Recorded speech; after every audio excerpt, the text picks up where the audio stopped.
It's your boy Sid, and welcome to Speak Your Mind All the Time.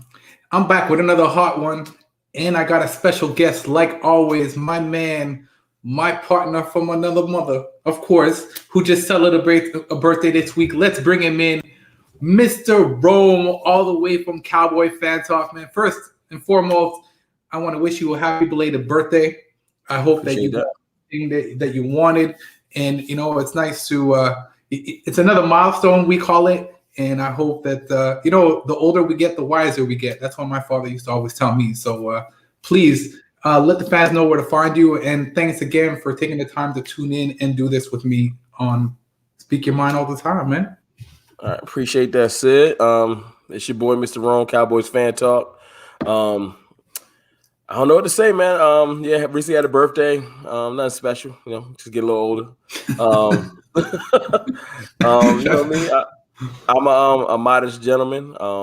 Just out here trying to push the right info on the Cowboys. None of that narrative driven stuff that you get from the 4-letter network and the 3-letter network. So let's get started. Yeah, man, I totally understand that, man. And I want to congratulate you on your 2,000 plus subscribers. So you're doing something right. You're telling the people what they want to hear. And I think that's one thing that's really important to us bloggers.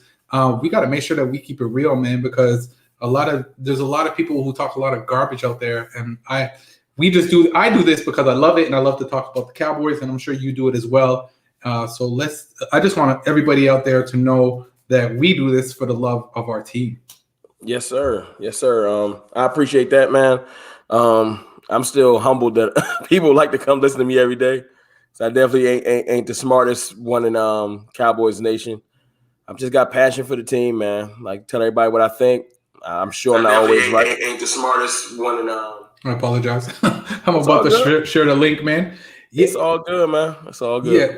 So let's just jump back. Let's just jump right into it. The draft is coming up 6 days away. Yes, sir. And a lot of people are like, "Oh, Kyle Pitts is the best guy to go for," and you got Horn out there, you got Surtain out there, and then Jerry Jones yesterday came out and did a little bit of flexing, and he posted his a video of him getting on the phone with Kyle Pitts and basically said, "Listen, I want Dak to get you the ball," and basically kind of like reassuring that Pitts is coming to Dallas. Yeah. I'm on the Pitts train. I'll be honest with you. I took a step back. I didn't do much, and then I started watching highlights. And now that draft is getting closer, I'm doing a little bit of my research. And I gotta admit, man, 6'6", 246 pounds. Yeah, one of the craziest wingspans I've ever seen in the NFL. Like, this guy's bred. Like, he ate his Wheaties, man. yeah, he's different. He's a different breed of player. So do you think Jerry Jones is basically trying to let us know that he's reassuring that Pitts is coming to Dallas? Do you think Pitts will come to Dallas? Because I think that we're gonna have to trade up for Pitts. We will trade up for Pitts if he gets to a certain stage of the draft. We're not going up to 4 because they're not going to give Atlanta what they want. And Atlanta wants like a quarterback haul. We're not going to hamstring ourselves for 3 or 4 years for Pitts. And it's not that Pitts isn't incredible or worth it. I just don't think that we're going to do, like, as far as getting like 3 1s or something crazy to get up to 4. Although we're just at 10, so they wouldn't be able to probably ask us for as much as they can ask somebody that's further in the draft. I just don't think we'd do that. Now, if Pitts gets to maybe Detroit, I think Jerry will start considering it. Maybe Carolina. I'm sure that he'll be like, okay, he's close enough to where I'm willing to offer some assets. I don't know what that may be. I wish I could give a real concise answer. I don't know if he would be willing to put a player up plus picks or et cetera. But if he gets close enough, Jerry will consider it. Lately, my feeling is if Pitts falls to us, of course you take him. He's number one on the, like, if you got a draft board built for value, if Pitts falls to you outside of quarterback, he's number one. But the problem is Pitts is number one on everybody's board that don't need quarterbacks. That's why it's like as much as CD was an incredible player and is an incredible player, I don't think he was. Well, obviously he wasn't number one on everyone's board. So somehow he got all the way to us. I'm thankful for that because everybody messed up. But Pitts, man, this train, like every day I turn on the TV, he's on every national show. He's getting talked about all day on Twitter, on IG. Like, it's not a secret. So you get one GM, like say Atlanta says quarterback. Okay, cool. Then you get Cincinnati to think, okay, let's go tackle. Okay, that's cool. Yeah. Then you got to get Miami to not want Pitts. Then you got to get Carolina to not want Pitts. Then you got to get Detroit to not want. It's so many obstacles. It's like now Detroit and Denver both have young tight ends. Yep. So that's why I feel like if he gets to them, we might have a shot. I think Denver has Fant, and I forgot who Detroit has. But they both have young, good tight ends. I think Detroit just took the tight end within the last couple of years really high. So I don't think they double dip. But Kyle Pitts, the type of player that you will be like, you know what? I don't care who we took. Yeah. So we just going to have to see. I know for a fact it's not a secret. Jerry put it out there, like you said, that he wants him. So it ain't a secret. Like Jerry ain't trying to fly under the radar. But you know why you do that? I feel like Jerry does that because he's letting teams know, look, I have a high interest. So maybe a team comes to us that has a higher pick with a deal in advance, rather than us just being the aggressor. Sometimes you're selling yourself. Like, look, I want Pitts. I'll deal for him. Make me an offer. And if they don't come with nothing crazy, we might pull the trigger. We just would have to see. But I'm not too disappointed if I won't be heartbroken if we don't get Pitts because of, like I said, the state of the player. That's like the Bears being like disappointed they didn't get Justin Fields. He wasn't never going to get to you anyway. So if Pitts goes at 4, I'm not going to be disappointed. I'm like, yeah, that makes sense. I would take him at 4 too. So if Atlanta takes him, I'm going to be like, it makes sense to me. I'd be more broken up if Pitts got to 9 and Denver took him because it'd be so close. I'd be like, but if he goes at 4, it's like he ain't even get close to us. So I ain't even going to be too disappointed. If he gets really close to us, and like somebody leapfrog to Denver and drafts him or something, yeah, I'm gonna be mad because it's gonna be so close. But that's the way to draft it. I agree with you. I think that if he, everybody's saying that Pitts will be gone because there's no way he'll stay at number 10, and I don't think he will either. He's a different beast, man. And like you said, I spoke to my boy who's an Atlanta fan. Big shout out to my guy Macaldo, and he says he doesn't see Atlanta going after a tight end. No, I think Atlanta's the team he might slip past because they're considering quarterbacks. So they might wait a whole, will we be back here? Like, what if Atlanta gets they get Pitts and then Matt Ryan doesn't pan out, and then 2 or 3 years from now they're one of the, how you get in that area where you're like 8-8? Yeah. Well, obviously we know. To where you're not high enough to get a quarterback, but you're not bad enough. Like, so it's horrible because you keep falling around 16, 17, and you're not high enough. Atlanta could be dancing around that. Excuse me. So they might consider like, hey, man, it's a new GM, completely new GM, new coach, and they got to weigh, okay, Matt Ryan is great. I'm just speaking as if I'm Atlanta. But he's also not our guy. Sometimes when you start a new coach and new GM, you want your quarterback to build your future. You feel me? Yeah. So as much as they like Matt Ryan, they might want another quarterback so they can say, okay, this is who we're going to hitch our wagon to. We don't want to hitch our wagon to Matt Ryan. That was a whole nother regime. So it's possible they can go, but even if we get past them, okay, now Cincinnati's on the clock with a young quarterback. And why would they pass up? Now Jamar Chase is incredible. So maybe they go Chase. Okay, we get past them. Now Miami's on the clock. And I know they're considering Pitts. Oh yeah, for sure. With Tua, they're like, all right, we can take Pitts and make this offense incredible, right? And then, like I said, if he can get past them, now we talking, because the next couple of teams, Carolina, Detroit, and Denver, you can see talking to, like, because you can see this. If somehow Pitts is around and Carolina's on the clock, I feel like Carolina would take Sewell because they just took from the Jets, Darnold. So I feel like Carolina will want that bookend tackle because I don't know who their tackle is. He's not a world-renowned person. So I think that Carolina would say, nah, as much as we want Pitts, because a bookend tackle is a staple for a franchise. So as great as Pitts is, they might go tackle. And then we might get a perfect place. But a lot of you see how many ifs I had to throw out there? Yeah. It's like So 7 ifs. let me ask you this. Do you think Jerry Jones would go as far? And I think you mentioned it, and I'm going to ask you. I got to re-ask. Do you think Jerry Jones would go as far as trading up to get the 4th pick? No, Because because Atlanta's going to try and bleed us dry, and I don't think Jerry might, but Steven and Will McLaren are not going to let Jerry trade off 3 number ones. Somebody's taking that phone from him. Yeah, so it's just not. I don't think he would even consider. That's just too much. It's not that. And the irony is, I'm not saying Pitts isn't worth it.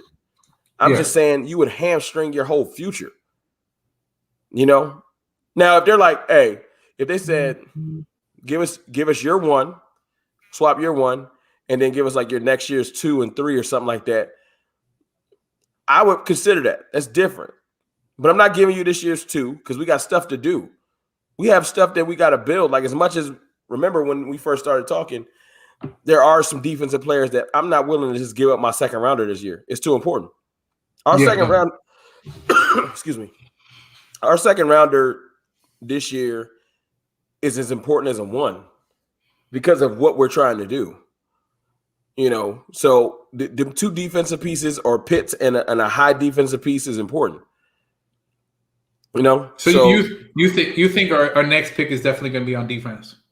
Oh, first of all, if we don't get Pitts, the whole draft going to be defense except for tackle.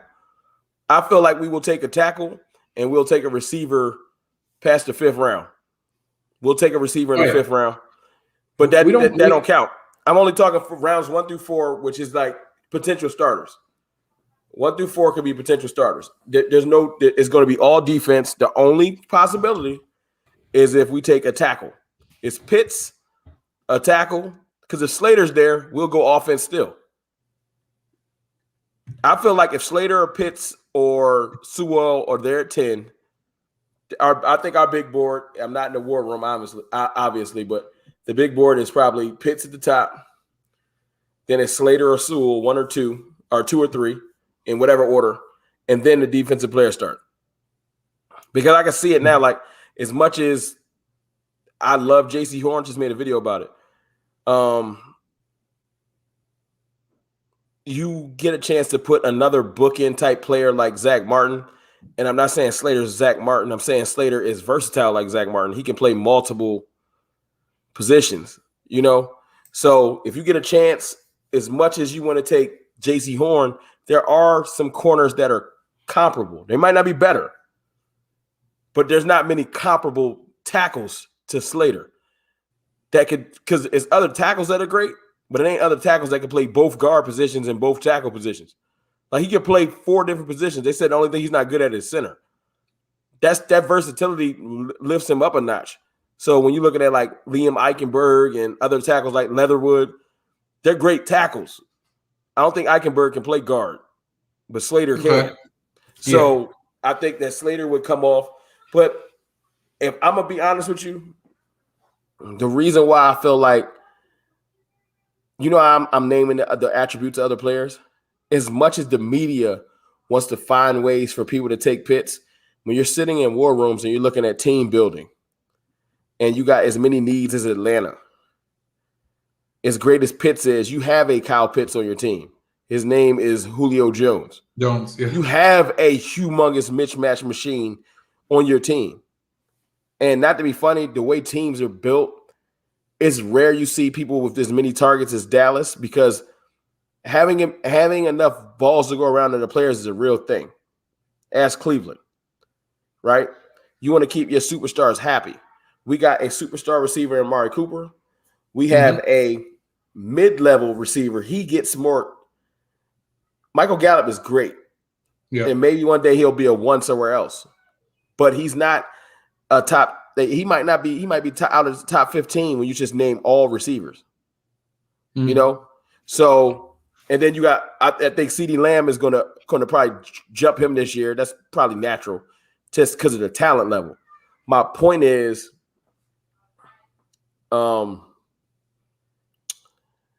teams building like they're not gonna if they like Atlanta can say we got Ridley and Julio Jones. Like we're not exactly bare covered at the weapons, but do we got a Penei Sewell? Do we have a bookend tackle? You know what I'm saying? Do we have a player like Slater? Yeah. There's I believe there's going to be a lot. I think the draft this year is going to be, it's going to surprise a lot of people. I don't think it's going to fall the way everybody's, QB's going. I think there's going to be a lot of controversies this year. There's going to be a lot of draft changes. And how do I say it? I will definitely say that I see Jerry Jones making big moves to get Pitts. I honestly do believe that. And if Pitts is not our guy, who do you think is next? Surtain? No, it's J.C. Horn. You think Horn? I think Horn is a better corner than Surtain. And I'll tell you, I was thinking about it earlier. Like I watched a clip yesterday. They pretty much sold it for me on Jalen Ramsey. And Jalen Ramsey was out there working out with J.C. Horn. I don't know where they were at. Yeah. But he basically just kept it real. He was like, look, man, I play in the league. Jalen Ramsey's probably the best corner in the league. When you just look at all his attributes, his mentality, his coverage skills, his tackling skills, I would probably put him at number one right now. I don't know who else I would put over him. Maybe you can find somebody with slightly better stats, but just the whole mentality he brings to that Rams defense. Like he's a big name, like he's a presence on that team. He's not just a good player that's quiet like Byron Jones was. You know what I'm saying? Yeah. And he's talking to J.C. Horn. And he's just like, look, when you first come into the league, you come in there wide-eyed like, dang, I can't believe I'm covering certain receivers that I used to look up to. You know what I'm saying? But, before he could finish talking, J.C. Horn cut him off. He's like, yeah, but I'm supposed to be here too. Like, right. That's the type of mindset that he has. Like, I'm just as good as them. It's not that I don't have respect for them. That mindset you can't teach. You can't teach somebody that, like, he came out about a month ago and was like, I'm the best defensive player in this draft. That could be completely false. But he has no, I give respect to certain players that just put their name on stuff. Mm-hmm.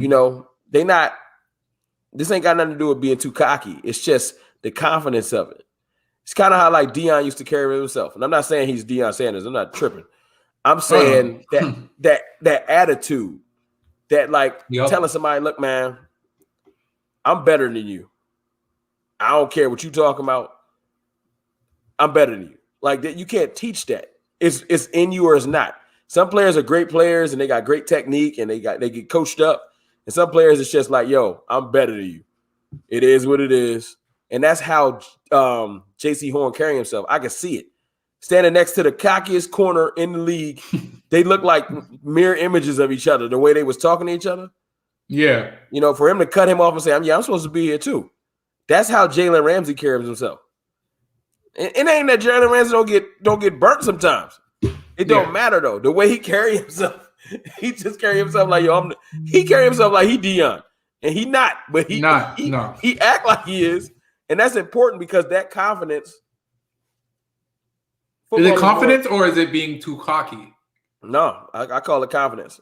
Put it like this: Kyle Pitts, the so-called best weapon in this draft. They asked Kyle Pitts, man, who's the corner that gave you the most trouble? Yeah, he ain't hesitate. J.C. Horn. Yeah, he said it. He said and he's 6. Yeah, Horn is what 6'1". He got 5 inches on him. He got big wingspan over him, and Horn is faster than him. But you know why? He's like, because it's a long day when you play J.C. Horn. That's what I want to hear. Like it's just a long day. I don't feel like it's annoying playing J.C. Horn. You know what I'm saying? You know what? I want to send a few shout out. Pat 1984 is in the building. Susie, thank you for working and listening. But Pat says Ramsey is a fool, bro. Got mouth and the play to back it up. Yes, that's exactly what I'm saying. Yeah. You know the last So, player I heard this from one of the guys in my comments on my channel. I got to give him a shout out.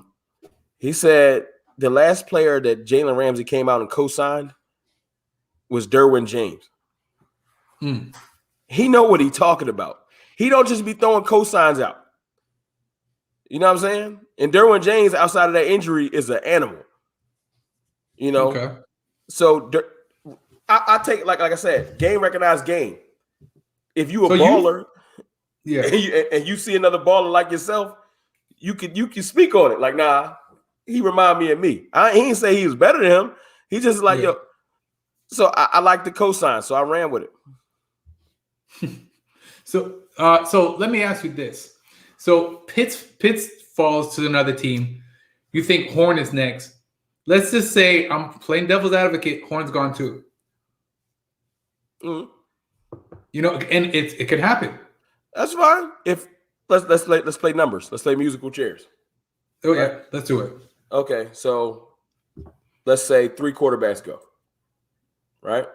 Yeah, because that's what I was looking at. 3 quarterbacks are gone. Definite, without question, right? So 3 quarterbacks go. If we listen to the reports, that's Trey Lance. That's Trevor Lawrence. Apparently, it's Zach Wilson, and apparently it's going to be Mac Jones. I don't agree with it. They ain't got nothing to do with me, though. I hear a lot of reports saying it's going to be Mac Jones, right? Yep. Now, we do know that there's about 4 teams that would love a quarterback still. Denver wants a new quarterback, right? Washington? Well, Washington? No, I'm just saying. Washington wants one. The Bears want one. New England wants one, right? So if 3 go, and there's 2 left, right? 2 left were first-round picks. I'm not going to get into the weeds with Mond and Ian Book and stuff. Let's just go with the ones that might go first. So say if those 3 go, you got Trey Lance left. You got Justin Fields left, right? Let's say Denver gets their quarterback at 9. So let's take him off the board. Okay. So that's 4 players. We're 10. So there's 5 more spots, right? So you said, what if Horn and who are left? Gone? Horn and Pitts are gone. Horn or Pitts are gone, right? So let's just say, I don't know, 5 spots. Okay, Horn's gone. We down to 4 slots, right? So now you got Jamar Chase left, right? You got but we wouldn't go after a wide receiver.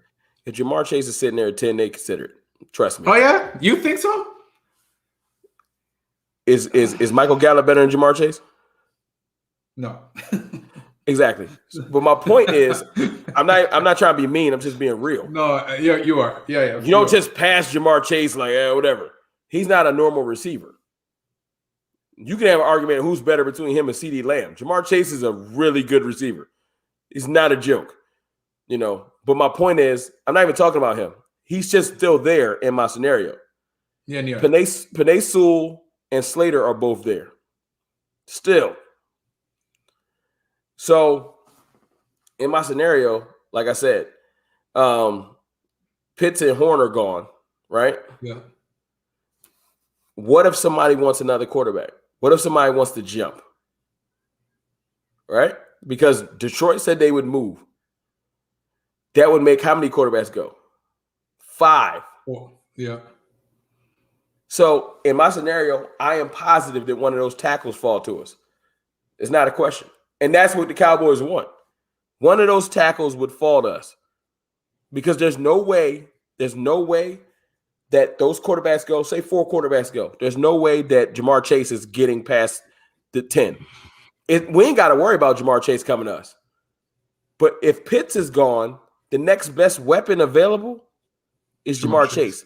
So he's guaranteed to go to Cincinnati or Miami, right? So Pitts and Jamar Chase are gone. Cool. That means those tackles are still floating out there.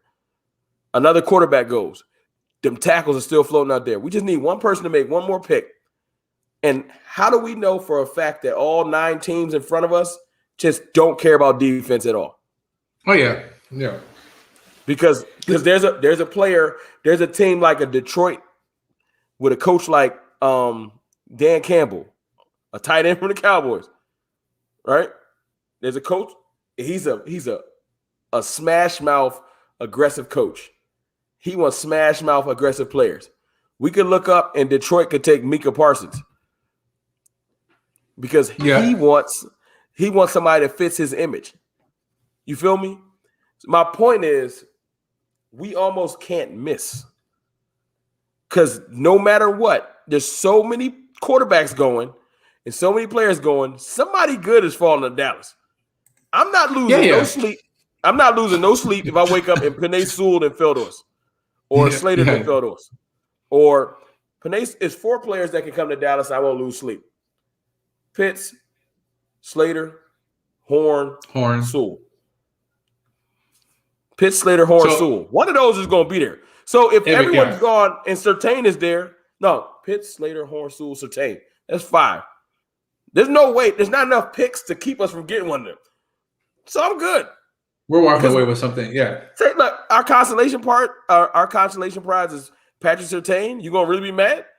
No. I'm gonna be content. But you know, I'm thinking other than you. I'm thinking I was doing Pitts, Surtain. I would say to me, Surtain was my second, Horn was my third. You know, and that's that. Like you said, one of those players. Not even no specific order. Just one of those guys. If we get Pitts, Surtain, Sewell, Slater, or Horn. You said Horn? Or Horn. It's one of those. So it's 2 good corners, it's 2 good tackles, and it's a great tight end. It's not enough slots with 5 quarterbacks going. Let's just say 4 quarterbacks go. What if 2 quarterbacks slide? Cool. Right? Somebody's going to slide to us. Because if 2 quarterbacks slide, you know what? That means that somebody went defense. Yeah. Yeah. And somebody might go defense. You think Trevor Lawrence is going first? Trevor Lawrence first pick? Oh yeah, that's not a question. That's not a question. Yeah, that's not a question. That's like preordained.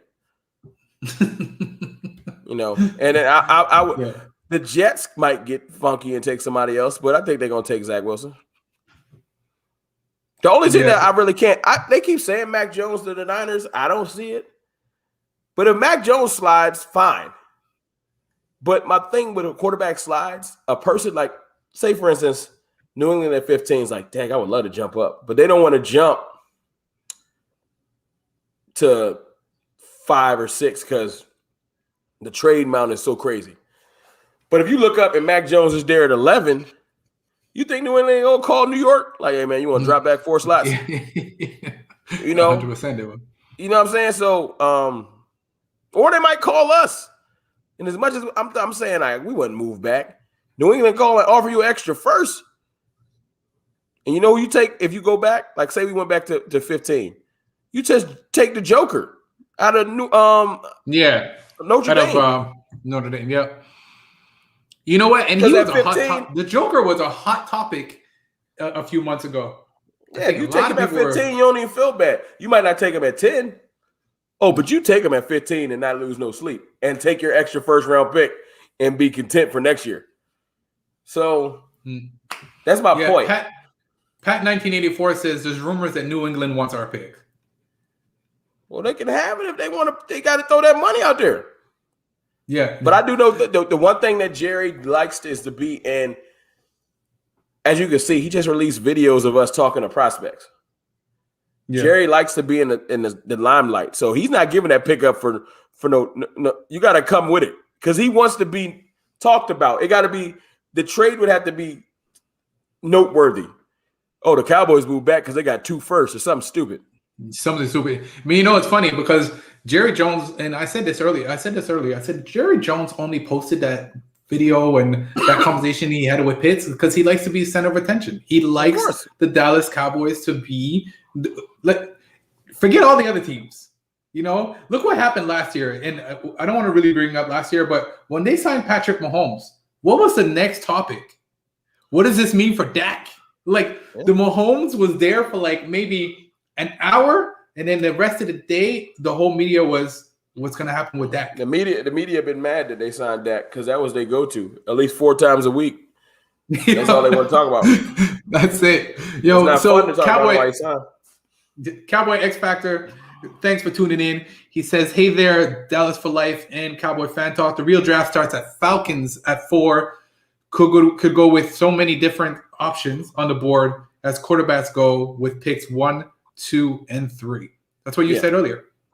You're right, and I believe that. I believe the draft really will start after Atlanta picks. That's when things are going to get real interesting. It could start after at Cincinnati, because Atlanta might go quarterback and make it 4. They might if they make it 4 if they make it 4 quarterbacks, which is not beyond the pale. Because what if Atlanta takes a deal with a team that takes a quarterback? Say Atlanta trades out, right? Yeah. And they take a deal with a team that wants a quarterback. That still means 4 quarterbacks just peeled off. Yeah. And the draft just started. Okay, so then that would be, okay, now there's 5 slots in front of Dallas. Can Pitts get to us? We would have to see. Because I would think that as much as Cincinnati loves Jamar Chase or Kyle Pitts, that Joe Burrow would be like, go get my boy. You know, we want to chip together. I know him. He know me. Chemistry is a big thing, you know. And Jamar Chase might be neck and neck with let's not act like Kyle Pitts is just that much of, but like Jamar Chase is a pretty good receiver. You know what I'm saying? Yeah. So Cincinnati would consider it. They wouldn't feel like they left too much on the table. But Miami, that's the because guess who had a pretty poor year last year scoring touchdowns? Tua. And it ain't much of a better target than a 6'6" dude. So I think Miami might be our downfall. Because I feel like they absolutely will take him. Yeah. Listen, I got my guy low key just dropped in the chat. Listen, I want to introduce my boy, one of my best friends, Low Key Talks, also from Montreal, who's also on a path of getting his YouTube channel up and running. So welcome, Low Key Talks, to the chat. Want to introduce you to Mr. Rome. Thanks for tuning in. I don't know if you've been listening on what's going on. You know, he dropped a bomb the other day on Mr. Rome about Kyle Pitts and saying that Kyle Pitts is not coming to us. So I want to get your take on it. Do you think Kyle Pitts will drop to the Dallas Cowboys? Now, Mr. Rome, I'm going to tell you, he dogs the Dallas Cowboys all year long. He does, but he doesn't follow any NFL team at all. He just follows the NFL in general.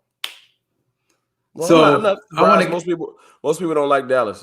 That's right in line with the rest of the world. So no, I'm gonna keep it real with you guys. Honestly, I appreciate the fandom of the Dallas Cowboys have. I mean, they're one of the most celebrated teams in the world of sports. So I mean, I can appreciate that. NFL is definitely more interesting when they do better. That's for sure. But at the same time, I can't rock with them in that sense. You know what I mean? So I mean, I love to hate on the Cowboys fans. You know, but at the same time, I appreciate their love and support for the team. You know. You are not 100%. Alone. You have a lot of people in arms that love to hate the Cowboys. So you're not alone. So before we get started, low key, for some odd reason, I see your mic is muted. So the fans probably didn't hear what you just said, and I apologize about that. I don't know what happened there. But Low Key Talks, like I was trying to say earlier, is part of the NFL and a lot of knowledge when it comes to football.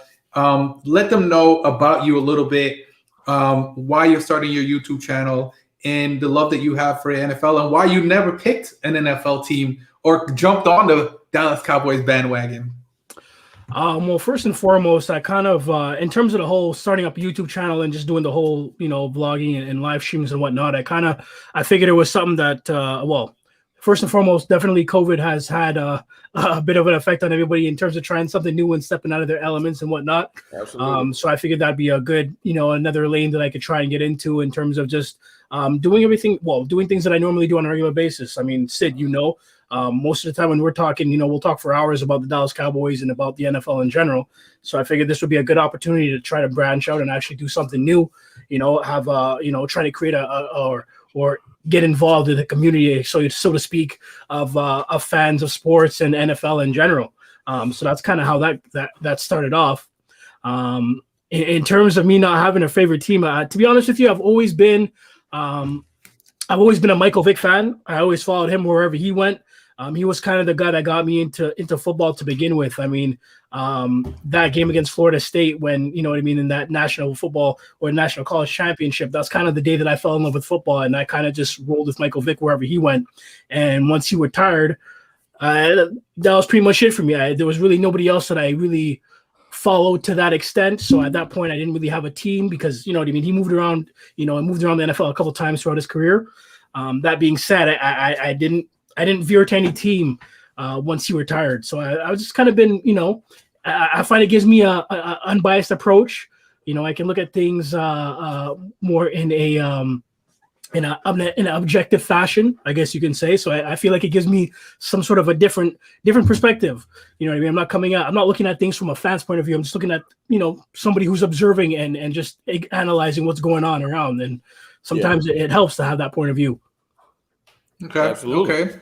We appreciate that, man. So I'm going to ask you what I was definitely asking Mr. Rome about. And you said it the other day, you don't think that Kyle Pitts is going to fall to us at 10. Why do you not think that the Dallas Cowboys will make the move to get Kyle Pitts? Well, I mean, potentially, are they going to make a move? That's a possibility. Question is, what are they going to be willing to give up to try and move up to get a guy like Kyle Pitts? Right now, they're at number 10. I really don't feel. You look at the teams ahead of them. I mean, a team like Atlanta could easily, you know, do with a 5-star, you know, top recruit tight end. You look at Miami, who could potentially make moves and try to get in there. I mean, San Francisco. I mean, even though the idea is that they may draft a quarterback, you know what I mean, either Zach Wilson or Fields, whoever's left or whoever's on the board, Mac Jones, for example, they may go after a quarterback, but you know they might not. You know what I mean? George Kittle's kind of he's up and down in his career. He's very injury prone, so who knows? Maybe they might go with the twin tight end sets. And you know, I mean, it wouldn't shock the world. It wouldn't shock me, anyways, if Kyle Shanahan, a guy, you know what I mean, with his football mind, went out and got another tight end, you know what I mean, to go alongside George Kittle. So I don't know. I just don't feel like at 10 that's the move for the Cowboys. I feel like right now they have. And to be honest, it's not a bad problem. I just feel like right now, offensively, they have an embarrassment of riches. You got CeeDee Lamb, you got Michael Gallup, you got Amari Cooper, you got Ezekiel Elliott, and I mean Blake Jarwin. I mean, dude, he hasn't been. Well, last year he wasn't really around. Let me ask you a question. All right. So Atlanta can take Kyle Pitts when they got Julio Jones and Calvin Ridley, but Dallas shouldn't. Okay, well let's look at Atlanta. All right, does that make sense to you? Because that's an embarrassment of riches too. So let's take Atlanta for example. All right, Julio Jones. We obviously know he's past his prime. He's not. His better days are behind him. Is he a top 10 receiver? Sorry? Is he a top 10 receiver? In my mind, he's still a top 10 receiver. But I mean, if you were to ask, I mean, if you look at his durability, who's going to say he's not a top 10 receiver? That's what let's get it. Who's going to say he's not a top 10 receiver? Oh, absolutely. I mean, I agree with you 100%. Calvin Ridley might be a top 10 receiver. Now, absolutely, but at the same time, they should take Kyle Pitts. I would argue Dallas doesn't have but one top 10 receiver. Okay, so in your opinion, you're saying CeeDee Lamb he's not a top 10 putting up top 10 already? Not a top 10 receiver, but he's already? He's a top. In my mind, you see the hat. You know how I feel. I'm asking you. All right. So, but he was drafted in the first round. You guys drafted CeeDee Lamb in the first round. Is he a top 10 receiver? Is he better than Calvin Ridley yet? Based on his projection, was he drafted to be a top 10 receiver? Absolutely. I think he's better than he's going to be better than Cooper this year. But that's not the question. The question is 1,000-yard receiver and Michael. But my question is, Atlanta has a better receiving core. Their top 2 receivers are better than Dallas's top 2. I agree. So why are you saying it's okay for them to take the tight end and not for us? Because they got worse defensive problems than we do. I agree with you, which is exactly what. But that's the thing with Atlanta. One player defensively is not going to turn around that franchise. So it's not going to change anything. Are the Cowboys one player away? I asked somebody that today. And they said no. They got a much better. Well, I mean, if you look at what their salary cap, and the amount of money. I'm asking you, are we one player away? I'm sorry? Are we one player away? Okay, well, how many teams defensively are one player away realistically in the NFL? That's my point. So you take the best player on the board, and if he's there, you don't hesitate. You take Kyle Pitts. No, I don't agree with that. You mean you got Dallas Cowboys have been doing that all the time, always taking the top players available, and they've been neglecting the other side of the ball. You guys need a defensive player. You guys, okay, first of all. Last year, let me ask if we take your logic, last year we were supposed to take Clavion Chason from LSU, right? Okay. We were supposed to take him last year. He had like 2 sacks this year, and we had left CeeDee Lamb on the board for Philadelphia. Okay, so I agree with that. At the same time, that's three receivers that you guys have now. Why go after a fourth? He's just going to be another guy to demand more touches. I don't understand that. It's called mismatches. What's Dallas's biggest problem? It's red zone. So then you're basically saying you're going to go back to what the Atlanta Falcons were doing a few years ago when Matt Ryan won the MVP. They're basically the offensively they were. You think that we would be mad if we made it to the Super Bowl? You think I'd be upset? No, absolutely not. What I'm trying to tell you we can make it there and lose, and you know what? I'll be all right. What is my whistle? Okay, I understand. Bro, let me easy, bro. Easy on the road. Let me say something here 1 second, okay? Defensively, all right? You guys got so much money invested on your pass rushing and your linebacking core that can't even get to the quarterback. Why? Because guys are getting open off the line. They have nobody who can cover guys off the line. You guys, this secondary is diminished. You know what I mean? You guys haven't had a good defensive secondary player since who? Roy Williams? If we're being realistic, you know what I mean. You guys need somebody who can hold up on the defensive end in the secondary. So guys aren't getting open off the line. You guys, if you look in terms of receivers, you guys are going up against some pretty. I'll ask you a question. Our secondary is horrible. You know where we ranked that last year? I'm pretty sure you guys ranked outside of the top 20. Dallas's pass defense is ranked 11th. And defense overall was ranked like I think it's like in the late 20s. Exactly. And that's because our run defense was bad. A corner doesn't fix that. JC Horn, as much as I like JC Horn and Surtain, they're not going to fix the run game. You take the tight end. No, I don't think that's the move. You don't go D tackle at 10. That's what fixes it. I don't think that's the move. And if you guys look at yards against, you guys were in the bottom 10 last year as well. So I mean, I don't think it makes sense racking up all these offensive players when you have so many holes defensively that need to be filled. You know what I think? Wait. Pat 1984 says low key must have never heard the name Diggs. I understand Traquan Diggs is an excellent secondary player, but look, he's a young player. He's a young player, but you can't do it with what exactly. You have a piece that you can build on with Trayvon Diggs. You might as well get yourself another defensive player that can help. Check this out. This is how I know that the tight end's the right pick. You are a self-professed Cowboys hater, right? So let's use that. That's self-professed. That's what Sid said. He said you don't like the Cowboys, right? I'm not a Cowboys hater. I just love to hate on the fan base. Okay. So if you let hate on the fan base, every year you guys are winning the Super Bowl. Every year is your year. It has been 20 plus years. You guys haven't won. You guys haven't been to the Super Bowl. That's a fallacy too. I'm a devout Cowboys fan. I made a YouTube channel. I talk to Cowboys fans every day. I don't know one Cowboys fan that says that. It's a lie. I talk to Cowboys fans every day. I make videos every day. No one comes on my channel in my comments and says we're winning the Super Bowl. That's a lie. And you can't tell me who do you know that says that? Does Sid say that? He thinks Sid thinks we're going to win the Super Bowl every year. Every Cowboys fan thinks that they have the best team. Sid might be the only one I know. I don't know none of them. Every year, you all think that you guys are going to be winning the division. And you guys come to my channel and come in my comments. You ain't going to find one. and you ain't never heard me say it because it's stupid. No, but that's honestly, I just feel like the Dallas Cowboys, they have a lot of holes they need to fill. But I got a scenario for you. This is it. Since you're a self-professed Cowboys fan hater, however you want to put it, at 10, right? At 10, if we take Patrick Surtain, we take J.C. Horn, we take Micah Parsons. How do you feel? It don't move. It don't move. Look, it don't move the needle. You don't care, right? It's not that big a deal. They took a defensive player. We take Kyle Pitts, and you frown at the TV like, God damn it. That's why he's the pick.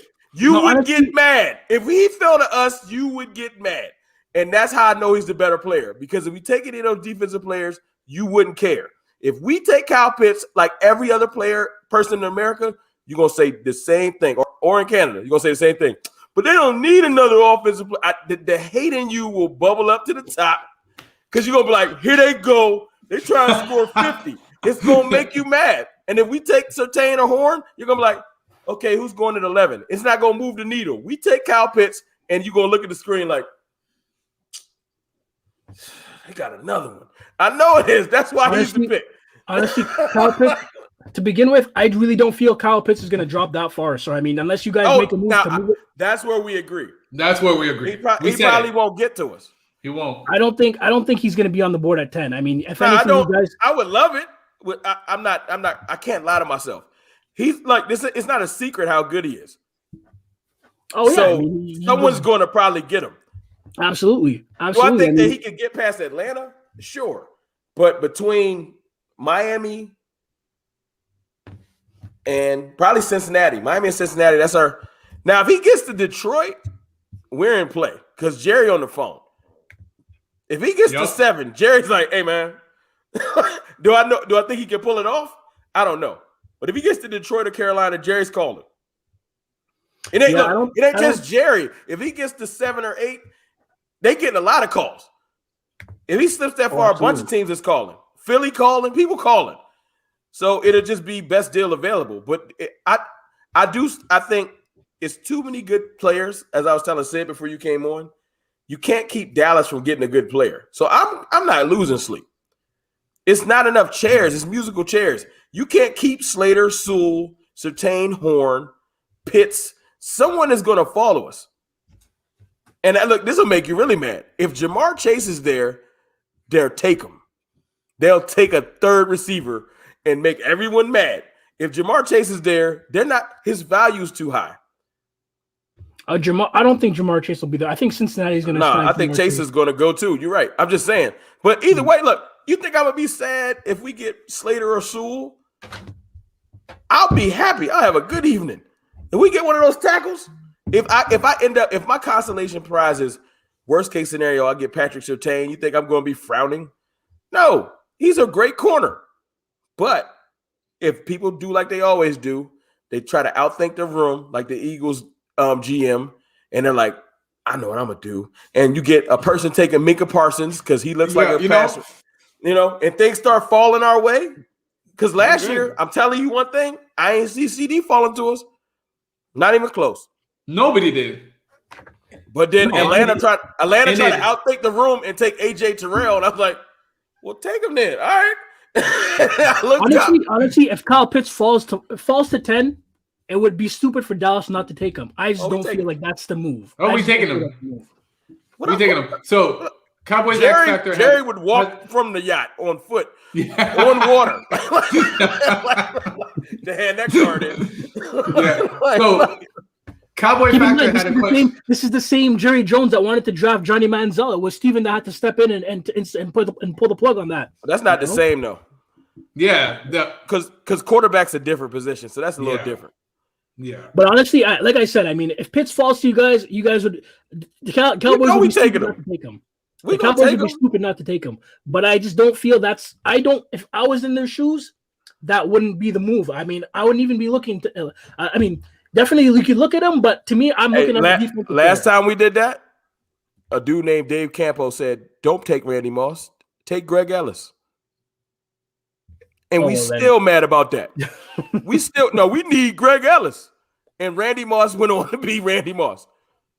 And you want us to look up 2-3 years from now like, yo, we took Surtain. Yeah, we took. But let me ask you a question though. Who were the receivers? What was their offense? Well, who were the guys at the skill positions when Randy Moss got drafted? I'm curious. It's Randy Moss.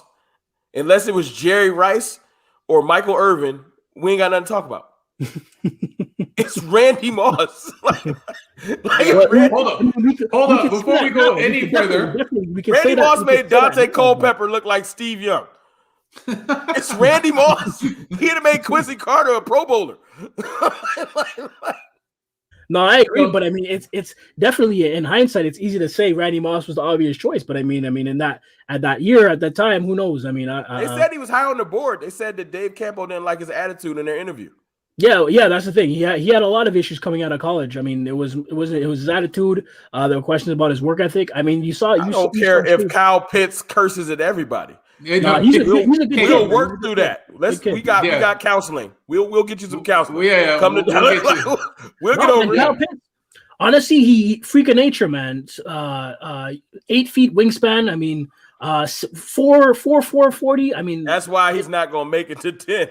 Exactly. So I want him. I want and need, or no, want and reality are two different things. I really do want him, and I won't hesitate to take him. But you can talk yourself into it hypothetically. But the way we're arguing, you think that the people that get paid to do this ain't in their war room tonight? Like, hey, man, if Kyle Pitts is there, we taking him. Atlanta's talking about it.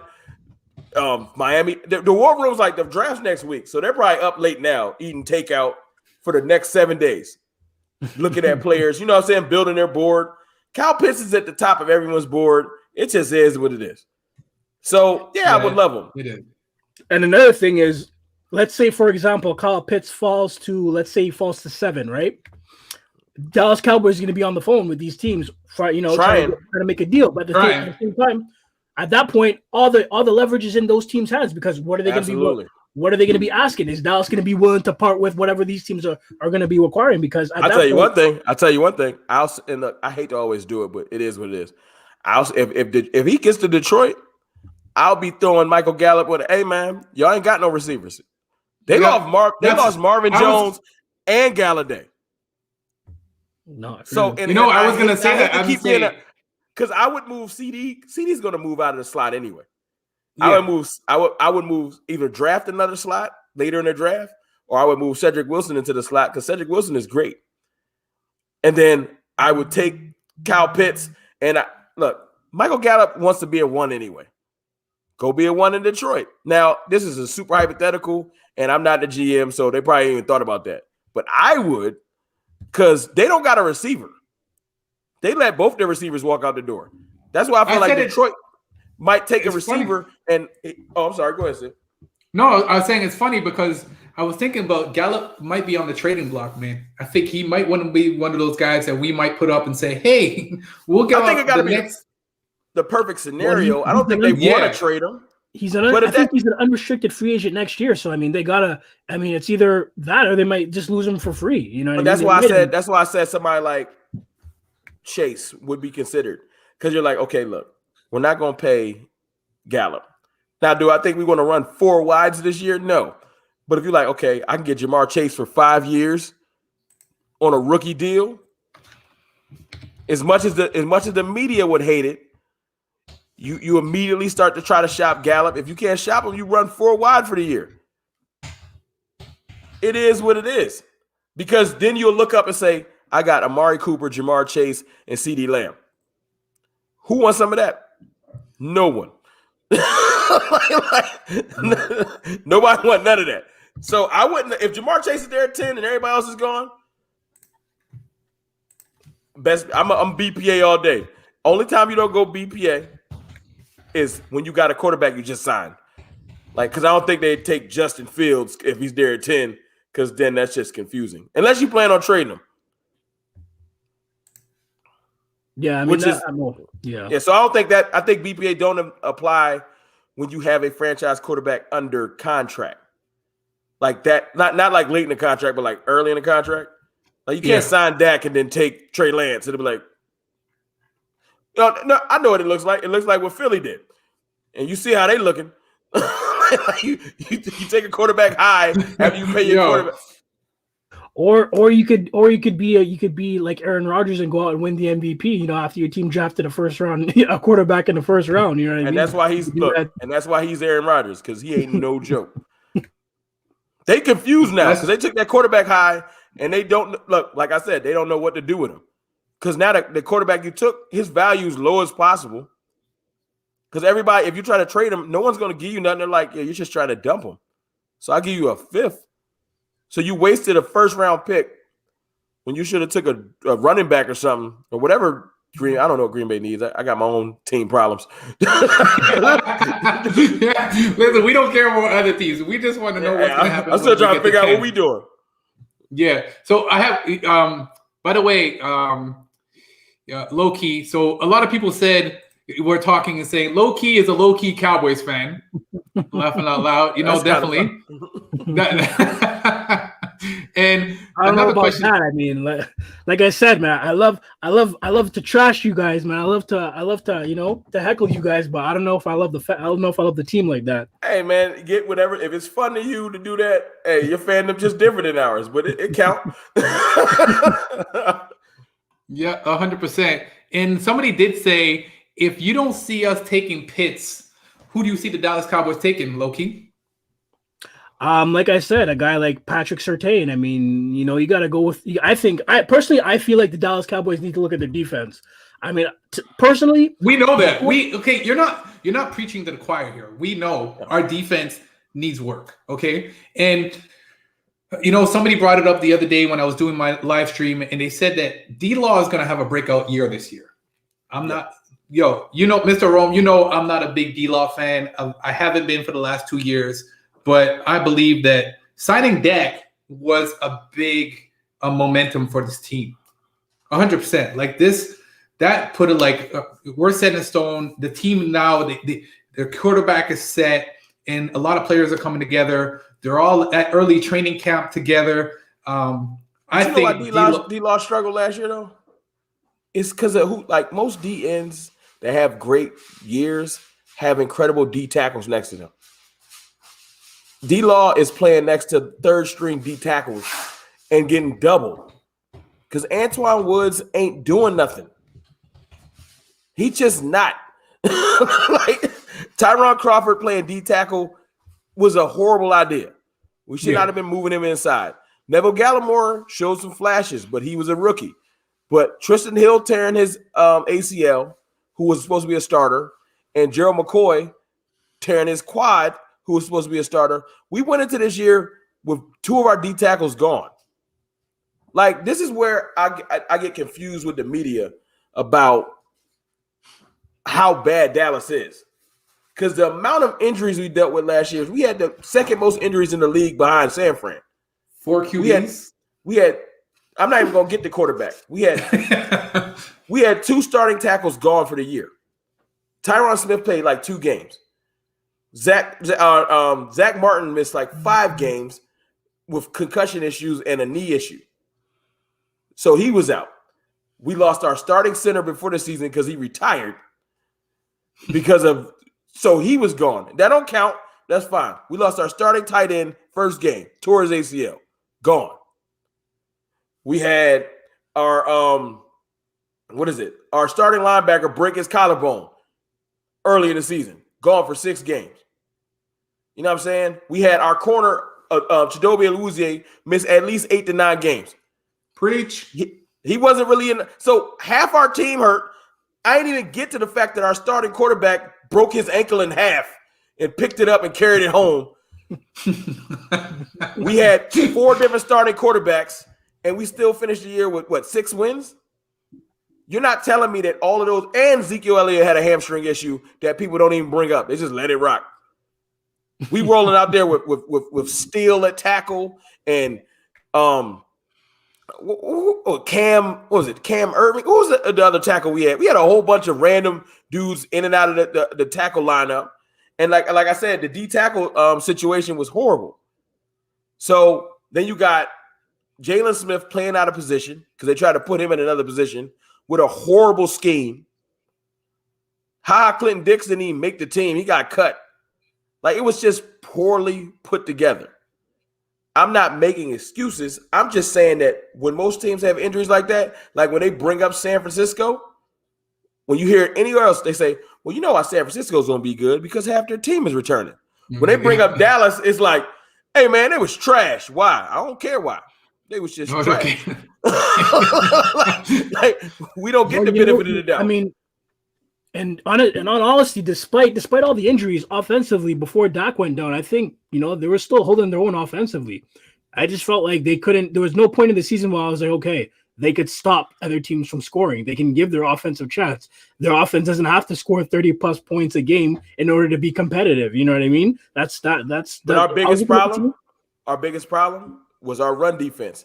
And like I said, both our starting D tackles were gone.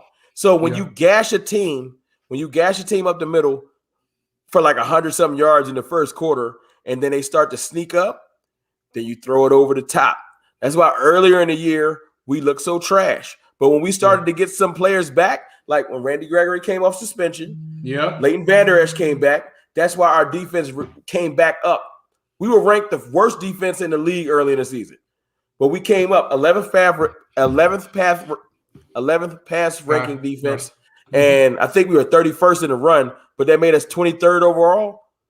So as bad as our defense is, if we get 2 or 3 good defensive starters out of this draft, we already signed a couple of good pieces because we signed legitimate D tackles. Brent Urban is a legitimate D tackle. I know he's not a splash name, but I just need him to stop letting people run it down our throat. I don't need him to get 10 sacks. We got D Law for that. We got Randy Gregory for that. Just don't let people run us over. That's what I'm saying. I would love to get Marvin Wilson in the draft or Shelvin in the draft or something like that, another person to plug up the middle. But our biggest problem last year outside of coaching was injuries. And nobody can tell me different because no other team gets to lose their starting quarterback and people just disregard it. We was running out there with Ben DiNucci and Garrett Gilbert, and people was like, I mean, it's cool. No, it's not. It's just not. I think, you know what? Speaking about it, I think Tristan Hill, Gilbert will be fine this year. They're going to have breakout years. But I think Neville Gallimore is the one that'll end up starting. Over Hill? Yes. Okay. Because he look about it. Last year, out of all the D tackles, who had the splash plays? Gallimore. The whole season. Now I know Hill had showed some flashes, but he didn't get to. I saw Gallimore actually get to the quarterback a couple times.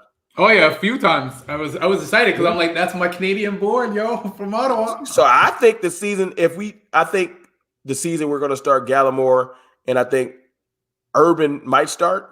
But I also think that Dallas they're playing there. It's a lot of good veteran D tackles just floating.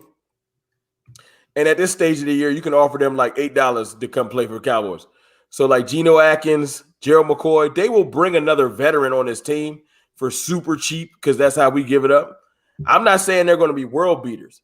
I'm saying that they're going to be better than Antoine Woods, who I don't like too much. I just don't like Antoine Woods.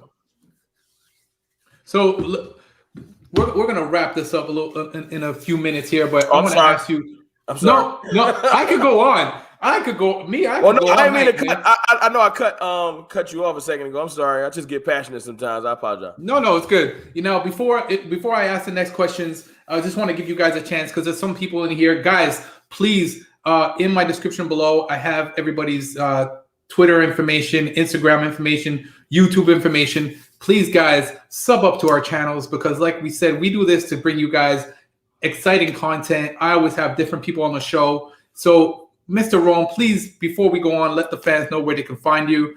And this guy is doing some crazy stuff on a daily basis. So hit that notification bell too, so you guys can see when Mr. Rome is uploading his new content. Well, before I go, I would love to ask low key a question. What's up? It's just we're not wrapping this up. I just want you guys to wait. Hold up. We got royalty in the building. We got royalty coming in the building. We got the man. That's my dog. The man. My dog right there, man. Dallas Cowboy fan 1980 is in the building. Hold on. Let me do my heels down here. That's my dog right there, man. Yeah. My dog, man. Yes, definitely. I'm glad that you jumped on. I'm excited you jumped on because I know you're listening to this controversy going back and forth, and you could give Loki a little bit of hate as well. Let him feel welcome to coming onto the YouTube, man. But 1980, please chime in. Where do you think the Dallas Cowboys will be in the draft this year? That's a good question. First of all, I want to say what's up to everybody on the panel, man. All respect to whoever you with. Just what's up, guys. God bless every last one of you. Thanks for having me on. That's a very good question. There's no mystery with the Dallas Cowboys and what we need. What we need and what we want is two different things. I made a video about 2 or 3 weeks ago, can't remember, give or take, about the Kyle. I was in there. About the Kyle Pitts signing, if the Dallas Cowboys decide to go with Kyle Pitts. Let me take you down memory lane real quick. I get it. It looks very good on paper. Kyle Pitts is unstoppable. He's in hybrid tight end. He's like a wide receiver, all this stuff. I get it. Hell, I would draft him if he's there. But you got to remember that I'm old school, so I always go on the philosophy of defense wins championships. And we haven't won a championship since 95. That's longer than a lot of people have been alive. And so you can say we haven't had a defense since if defense wins championships, we haven't had a defense since 95. A consistent, unstoppable defense since 95. We've had good players here and there. You know, we had the Wares and the Newmans at cornerback and maybe Roy Williams before the hot horse collar thing and all that stuff. We've had good players here and there, but it wasn't consistent enough to win us a championship. See, Tom Brady won a championship off that defense. No question. Last season. Yep. You know what I'm saying? So they had a consistent defense at the right time. Absolutely. Everybody wants Kyle Pitts. I get it. I understand. It's flashy. It looks good on your plate to eat, you know. But realistically, the Dallas Cowboys need to address defense. Now, if he's there and the Dallas Cowboys sign Kyle Pitts, they still can make something happen with the remainder of the draft, with the duration of the draft. We got 10 picks. With getting defensive players.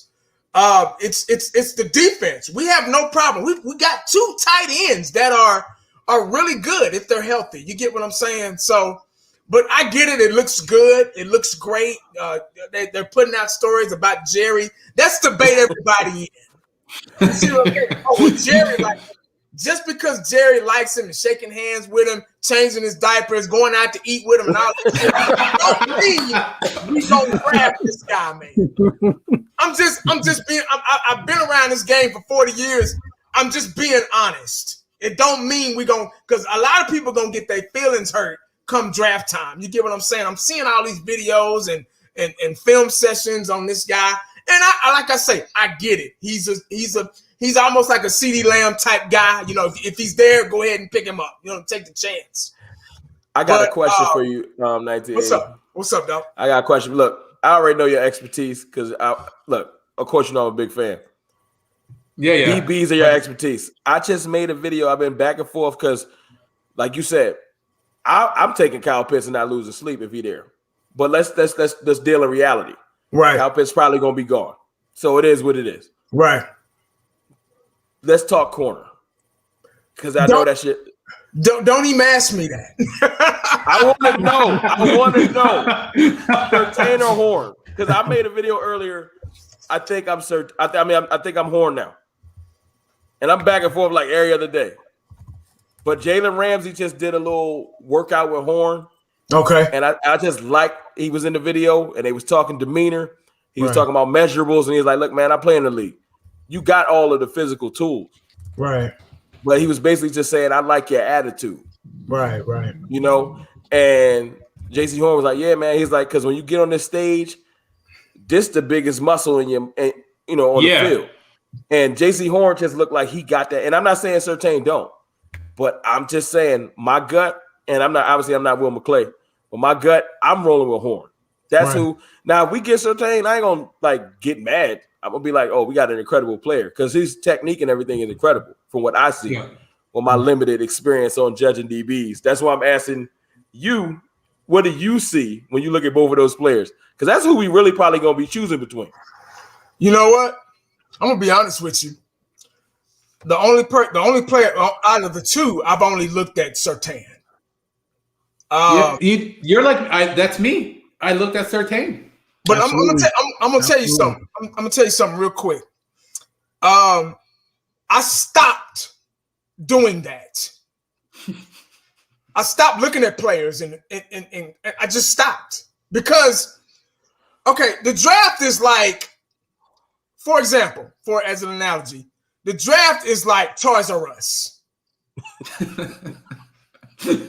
When you're a kid, remember Toys R Us when you were a kid? Remember KB Toy Store? Remember KB Toy Store? As soon as you walk up to KB Toy Store, you see the toys, the electronic toys going by themselves and making noises and stuff like that. It's flashy. It looks good. You want to go in there. Your mama only said you can only buy one toy. You get what I'm saying? So you try. I stopped. I get what everybody's doing.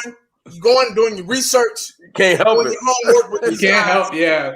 I get it. I've been there. I've been down that road. I played college ball myself, so I've been down that road of following each and every last guy prospect. I've been there. Go back and look at my YouTube a long time ago, years ago. I've been down that road. I stopped doing that. I stopped doing myself like that because when you go in that toy store, you tend to fall in love with every little thing that you see because everything is on display. It looks good. It looks good to us. That's what they want. That's what the NFL wants. It looks good to us. I get real politics. I gotta go down this road, man, so people can understand how I feel and what I've been through with the Dallas Cowboys and drafting players and it being like KB Toy Store. It looks good. Don't get your hopes up about certain players here and there because the Dallas Cowboys are not going in the same direction that you think that they should go. You get what I'm saying? So I have to use the KB Toy Store analogy because everything when you go in there it looks flashy, but you can only get one. You can only get one each round. Just like your mama said, you can only get one. You got a good report card. You can only get one toy. You get another report card. You get another toy, and so on and so on. So the Dallas Cowboys have to figure out, do they need or do they want? You get what I'm saying? So that's the road I'm going down. I purposely don't follow the college prospect. I do it on purpose now. I used to, but now I do it on purpose because I want to know. To hell with the highlights. Those are college highlights that I'm looking at. They're not NFL highlights yet. Now, man, thank you. They come to the NFL, they got to learn. You get what I'm saying? Yeah. Deion Sanders got burnt by Jerry Rice a lot of times before he had to really become a shutdown corner back in the day. And John Taylor and Sterling Sharp and wide receivers like that. So they have to learn first. And once they start learning and getting beat, that's when I'll start playing with that toy. You got to get it out the wrapper first before you can play with the toy. You get what I'm saying?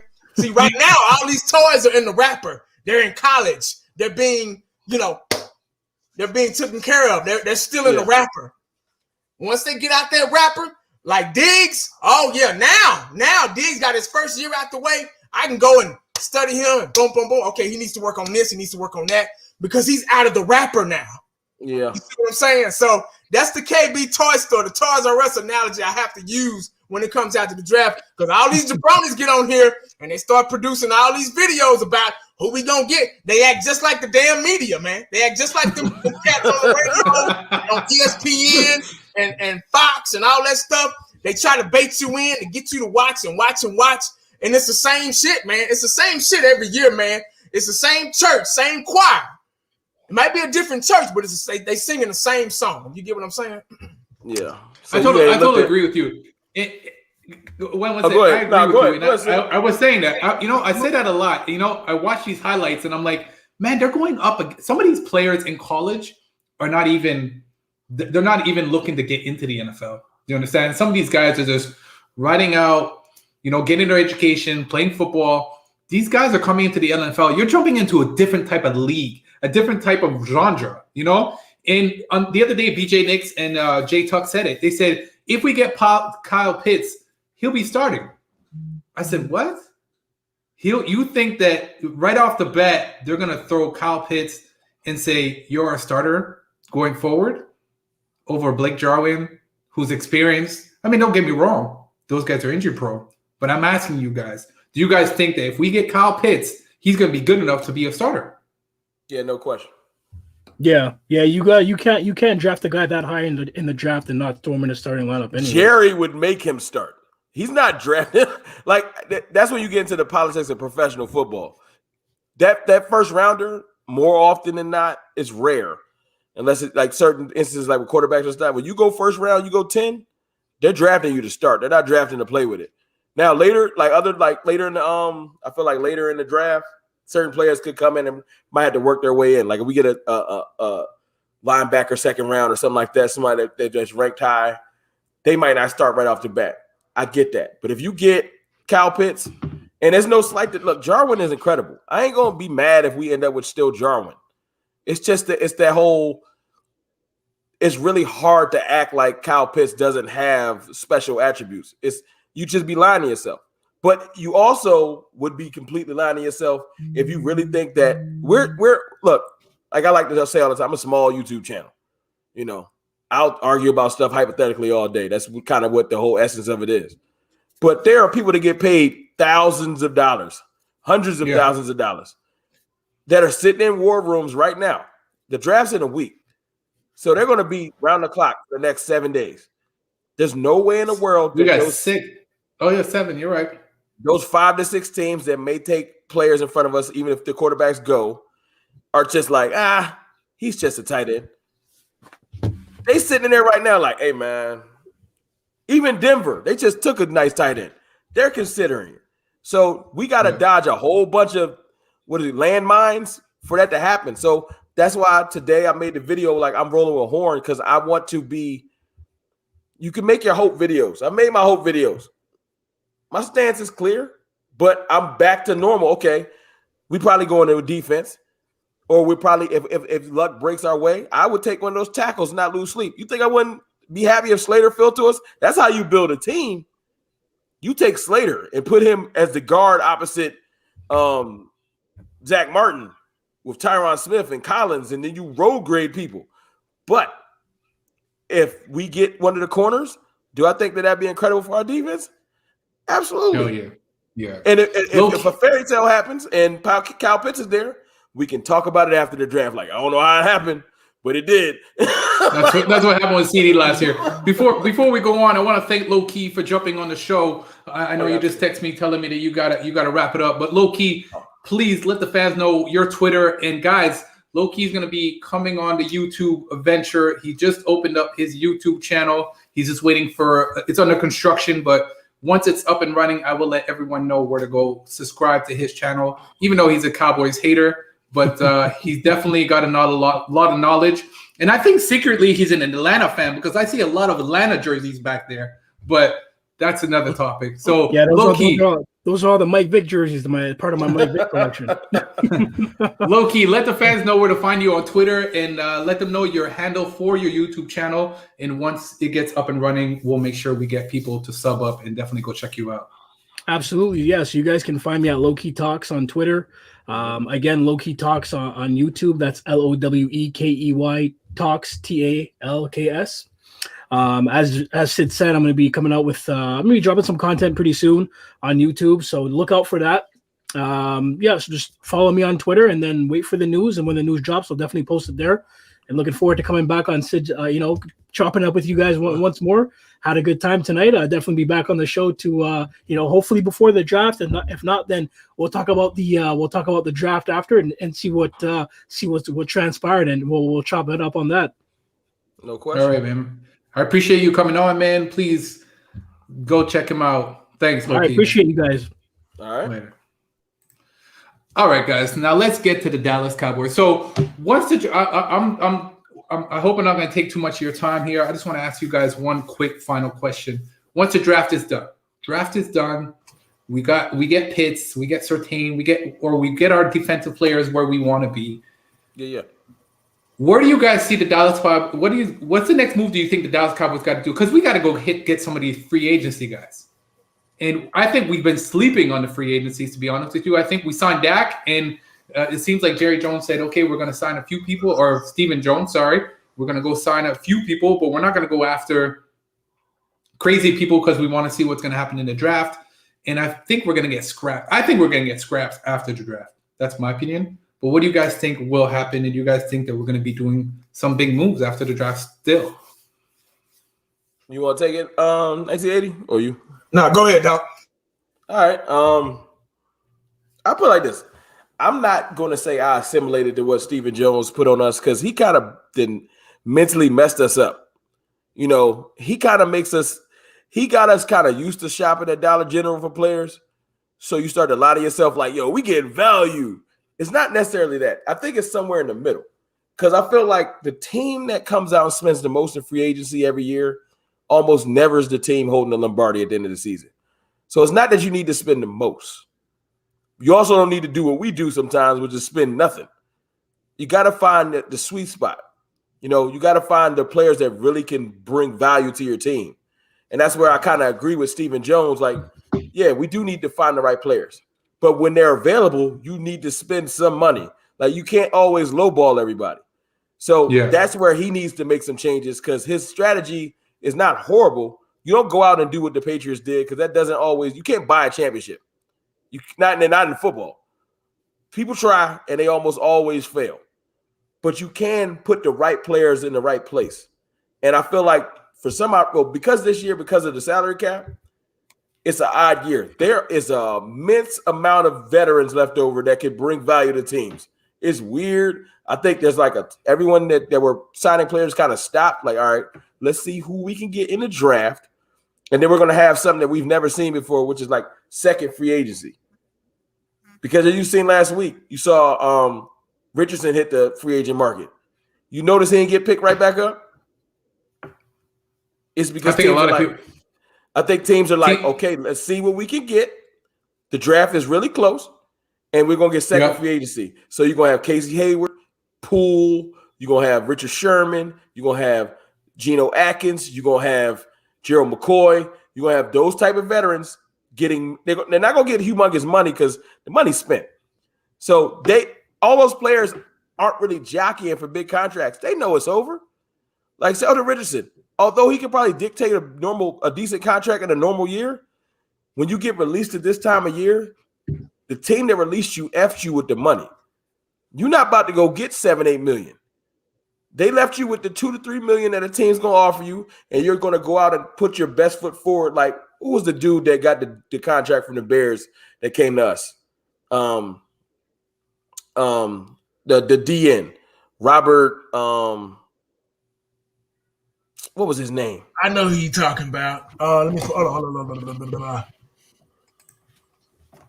Or if you could use Randall Cobb, come to the Dallas Cowboys. He was in the scrap heap when he left Green Bay. Nobody was like when he came to the Cowboys. People was like he washed. Had a real good year with Dak. Alonzo, you're talking about Alonzo Robert. No.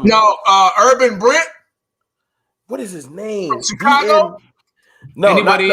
He left and went to Chicago after he played with us for 1 year. He used to be with the Rams. Shit, I thought it was a white dude, right? No, let me pull it up on my phone. Okay. Hold on. My point is that some players will come to Dallas and get on that stage because it's still a stage, and put their best foot forward.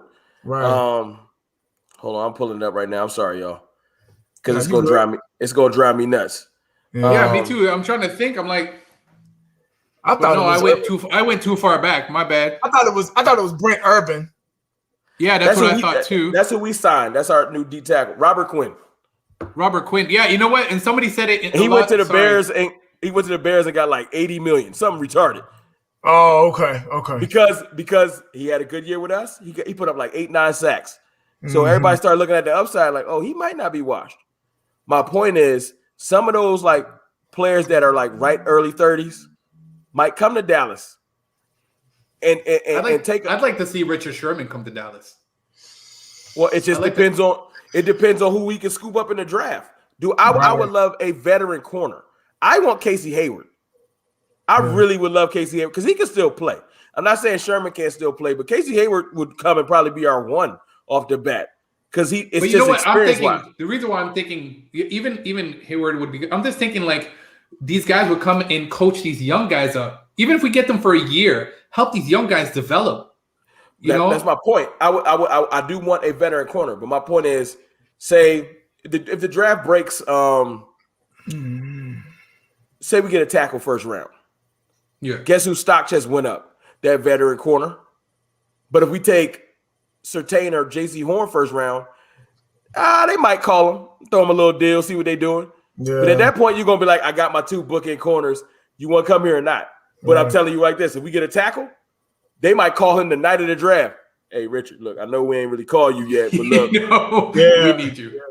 So it all depends on how that first pick falls. Because if we get Slater, our offensive line shored up.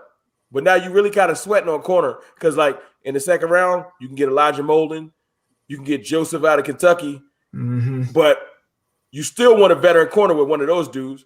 If you get J.C. Horn, you might get cocky. I'll get a veteran corner. I'll get somebody. We'll get some. But if you don't get one of those corners because somebody else fell to you, the stock of the on the market still, like, I think his name is Poole. There's like a good 3 or 4 good veteran corners still available. You calling them draft night. And like I said, second free agency is going to peel off. A couple weeks after the draft, you're going to see people getting their little deals because they're going to be getting ready for camps. They're going to start installing stuff. So to get back to your question, I feel like Dallas is going to be this is like their fun time. The Patriots ran the first joint because they had all the money. Dallas is like, ooh, bargain shopping? This is what we do.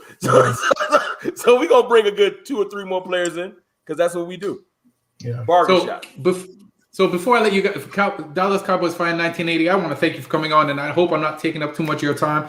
I just have one quick question for you. 2 quick last questions. Dallas Cowboys fan 1980, I want you to answer this.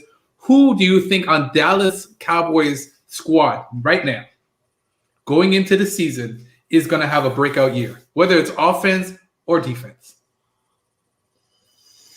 That's a good question. This is because I think this is the year that this is like a payback year because we went through so much last year with COVID-19 and the injuries and all that stuff. I think the whole team should have a chip on their shoulder. Especially coming off a year, a losing season like we did last year with all the injuries and COVID-19, all that stuff. But if I think Dak Prescott has a lot to it's out of him and it's out of him and Zeke, because Zeke has to, now that hopefully we have a healthy offensive line and everybody back to action on that, and it's time for him to kind of revamp his career because he's actually getting up there in age as a running back. Because running backs, running back. Dak Prescott, he's coming off that horrific injury where the whole team, the life was sucked out of Cowboy Nation after that ankle injury, and Dak Prescott has a lot to redeem himself from coming off that injury, and he went off the field crying in tears because he knew he had let everybody down. Not really let us down, but he was upset because players don't like to get hurt. They want to play. They want to contribute. They want to do what they love to do on the field every Sunday. And for him not to be able to do that, that's just out of character for him. So that's why it hurt him so bad. But I think those 2 guys would really. I was gonna put D-Law in that mix, but his head is so still on the immature mode. I'm just not there. Thank you. And I don't understand him. He still hasn't really proven to me that he can be a difference maker as far as the offense is concerned. Preach. If the offense has to be a dominant defensive player, guys, at any position, if it's on the line, if it's a linebacker, if it's a cornerback, if that offense has to game plan around you, that means you're a dominant future Hall of Fame, heat-seeking defensive player. You get what I'm saying? And I just haven't seen that through anybody on this defense. Anybody. Closest thing we had to that was in 2018, man. Them linebackers, for some odd reason, in 2018, teams tried to go around Jalen Smith and LV that year. They was clicking. Yeah. So that was the last time I seen that. That was the bread and butter of our defense, those two linebackers. I don't know where they went. I wish they would come back. Also, I'm glad you brought that up because that's a really tough question. I think it's a team thing. It's everybody. It's not just one guy. It's not just one guy. Man. It's the whole team because of what we went through last year. LVE can't stay healthy. He has a lot to prove. Jalen Smith, the shine off Jalen Smith with the glasses contract and swiping when we're down by 3 and 4 touchdowns and all that shit. He has a lot to prove because fans are like, you got some fans that say, "Oh, he just had a bad year." I'm like, come on, man. Nah, you don't fall off that hard. I haven't seen if it's there. I haven't seen it. I haven't witnessed. It's been 2 years. And how long? Just like my boy Prime Time say when I talked to him on the phone a couple of months back, he said, 1980. How long are we gonna keep blaming the coaches? If a child is in the classroom in algebra and can't get it, just can't get it, they bring another teacher in that has a different style of teaching. The child still can't get it. Okay, let's bring another teacher in with a kind of an aggressive style towards algebra. Still can't get it. Okay, well let's bring another teacher in with a laid back style, to break it down, bit by bit. Still don't get it. So how long are we going to keep blaming the coaches? Yeah. Every Cowboy fan, we need a different scheme. That scheme wasn't. It's talent. It's been talent with this team since 1995. And that's your answer to the question. That's the answer to the question you just asked. It all with the free agents and all that stuff. It all depends on the draft, how they draft. We need to draft talented guys. It's okay to open your pocketbook, Jerry, and pay some guys, man. It's okay. That's what they getting paid to do. They putting their lives, they bodies and everything on the line for you. Reaching. Yep. If you draft Surtain and he happens to be good, pay him. If you draft the quarterback you was talking about, Mr. Rome, and he happens to be good, pay him. If he draft, see all this shit about Cowboys don't put too much stock in the defense. They don't like playing defensive players and all that stuff. Look, man, you go ahead, go in your pocket and pay these guys if they're going to play. I watched a couple of players that we didn't play go win a championship in Kansas City, but I ain't gonna talk about it. Exactly. You see what I'm saying? So we have to have talented guys on this team. Look at the Baltimore Ravens, 2000 Baltimore Ravens with Ray Lewis and Ed Reed. Yeah, man. Callister and all those guys. Terrell Suggs and all those guys, man. Just talented guys, man. And they were able to gel together. If you have a different classmate every year, you're not going to learn nothing from each other. You get what I'm saying? You got different guys. They coming in. Offense don't win championships. Defense wins championships, dog. I'm going to tell you why. Because in order for the offense to get on the field, the defense has to stop the other damn team and get their ass off the field so the offense can get another shot. You get what I'm saying? So this draft should be nothing but defense and offensive line. The offensive line is the most. Yeah, I'll take a tackle if they get one. Important. I don't give a damn if you got Jerry Rice on one side, Michael Irvin on the other, Emmitt Smith at running back, Darryl Moose Johnson at fullback. If you don't have an offensive line, guess what's going to happen? It don't matter. You get what I'm saying? So We got to get that offensive line back healthy and strong again. That's why Zeke and Dak were so successful their rookie seasons, guys. They don't get enough credit. Because that was Romo's team. We had the Great Wall of Dallas too, and we were very successful because the offensive line controls the offense and the defense. I've said this a million times. It keeps the defense fresh, keeps them out the field. They milk the clock, keeps the defense fresh, and then when they score, defense comes on the field. They fresh, they ready to go 3 and out. Boom, offense right back out there again. You see what I'm saying? It's a domino effect, man. I'm gonna piggyback off. Oh, go ahead, Sid. My fault. No, I was just gonna say one of the biggest things that I realized from Dallas, and I've been saying this for the last couple of years. The whole team needs to come out ready to play. A lot of these players are not held accountable when they're not doing what we need them to do, what we're paying them to do. Right. You're being paid to do a job, and that's why I hated on D-Law a bit. Even Zeke last year, I was a little harder. But was Zeke that bad last year? He had a few fumbles, but he still put up over 1,000 yards.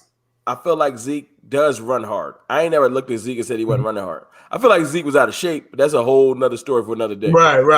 I'll piggyback off what 1980 said. It's a bag of chips.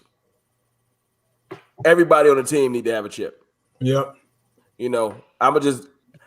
I was going to pick 2 players, but it's a couple players. Like Zeke in his whole life probably ain't never heard what he heard this offseason and during the year. He's never heard people say, you know what, you washed. Right. Because the first couple of years, he got to piggyback off. Everything was Dak's fault. We lose a playoff game, Zeke lead a game with 40 yards. Nah, it's Dak's fault. And Zeke had COVID too. He dodged a couple playoff games where he didn't show up. Right? He didn't show up. And they blamed it on Dak because that's the easy thing to do. As 1980 would know, the defense was terrible, but it was Dak's fault. Yep. You see, the shot last year, for the first time in a long time, all them players that was high behind Dak, when he got carted off, the shine was like, well, let me look at y'all. Yeah. And nobody could hide. Yeah. Because when you trash, but it's Dak's fault, it's like, I don't know. You got gas for 300 yards, Dak should have made some tackles. But when Dak's on the sideline, and it's like, no, you should make some tackles. Mm-hmm. Zeke, why you ain't running for 150? Because they should just be giving you the ball. Because Dak ain't here. You know what I'm saying? So yeah, that's true. But I'll tell you player. Go ahead. No, I was gonna say I got you one player I feel like that doesn't get enough credit, that I feel like because of his demons, he hasn't been able to play a full season. And that's Randy Gregory. I have faith in Randy Gregory. Yeah, still. He is going to ball. Yeah, me too. He is what Jerry wants D-Law to be. Yeah. D-Law is a good run stopper, and he does play hard. Yeah, of course. But he's not necessarily that. He's not Von Miller off the edge.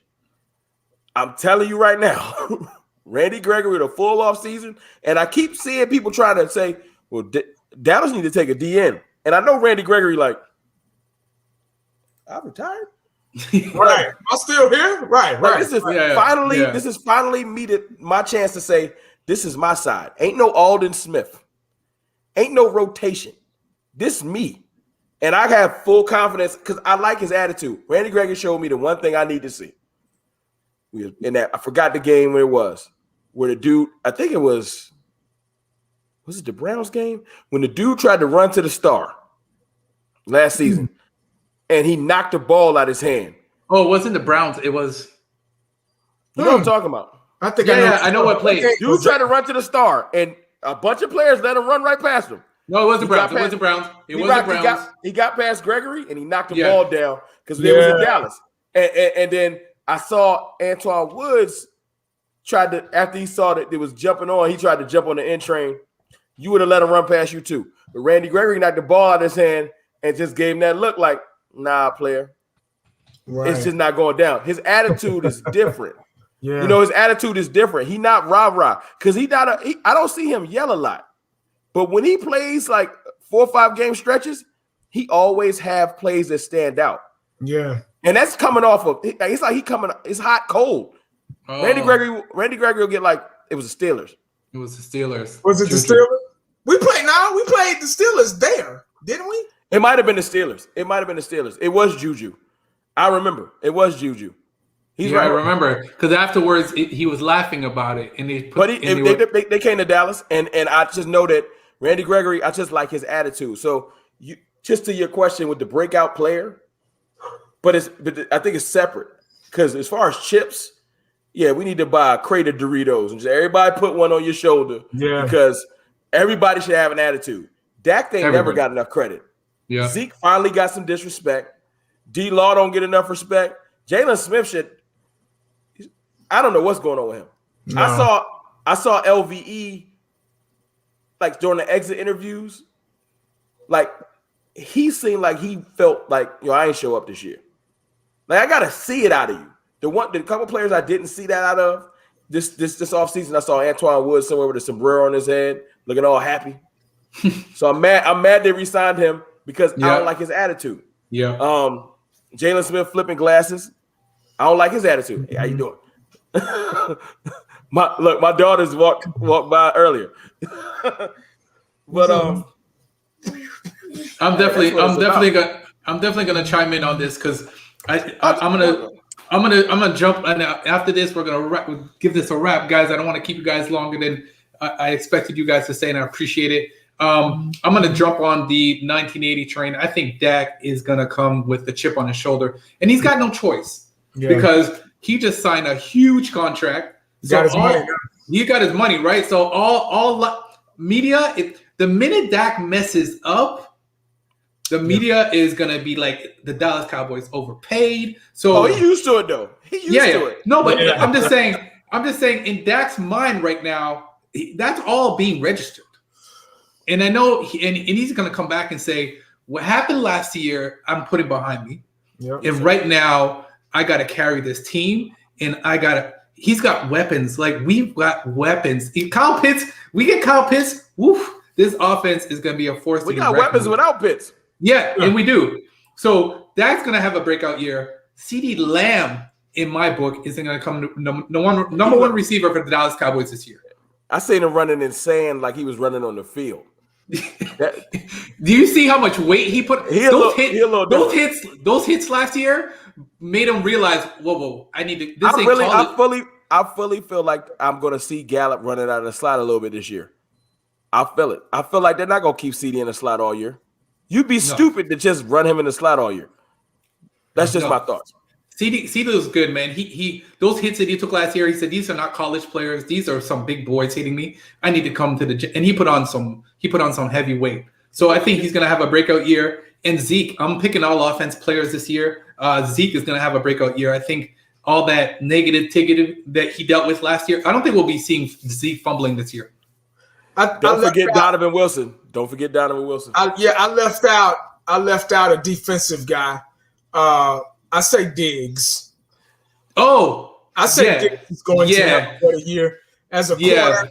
He made some okay play. He did okay for a rookie. His rookie season. You're gonna get beat. You're gonna get burnt. That's how you learn. You have to. Well, what's his name? What he did to what's his name from Seattle? Yeah.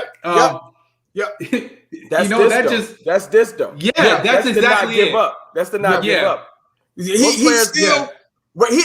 got beat and he'd turn around and get an interception. So he has that no quit, no like you guys said, that no give up in him. I like Diggs. I think Diggs is going to be a superstar cornerback in this league. No question. No question. Yeah, man. I got Donovan Wilson too. I got one more thing.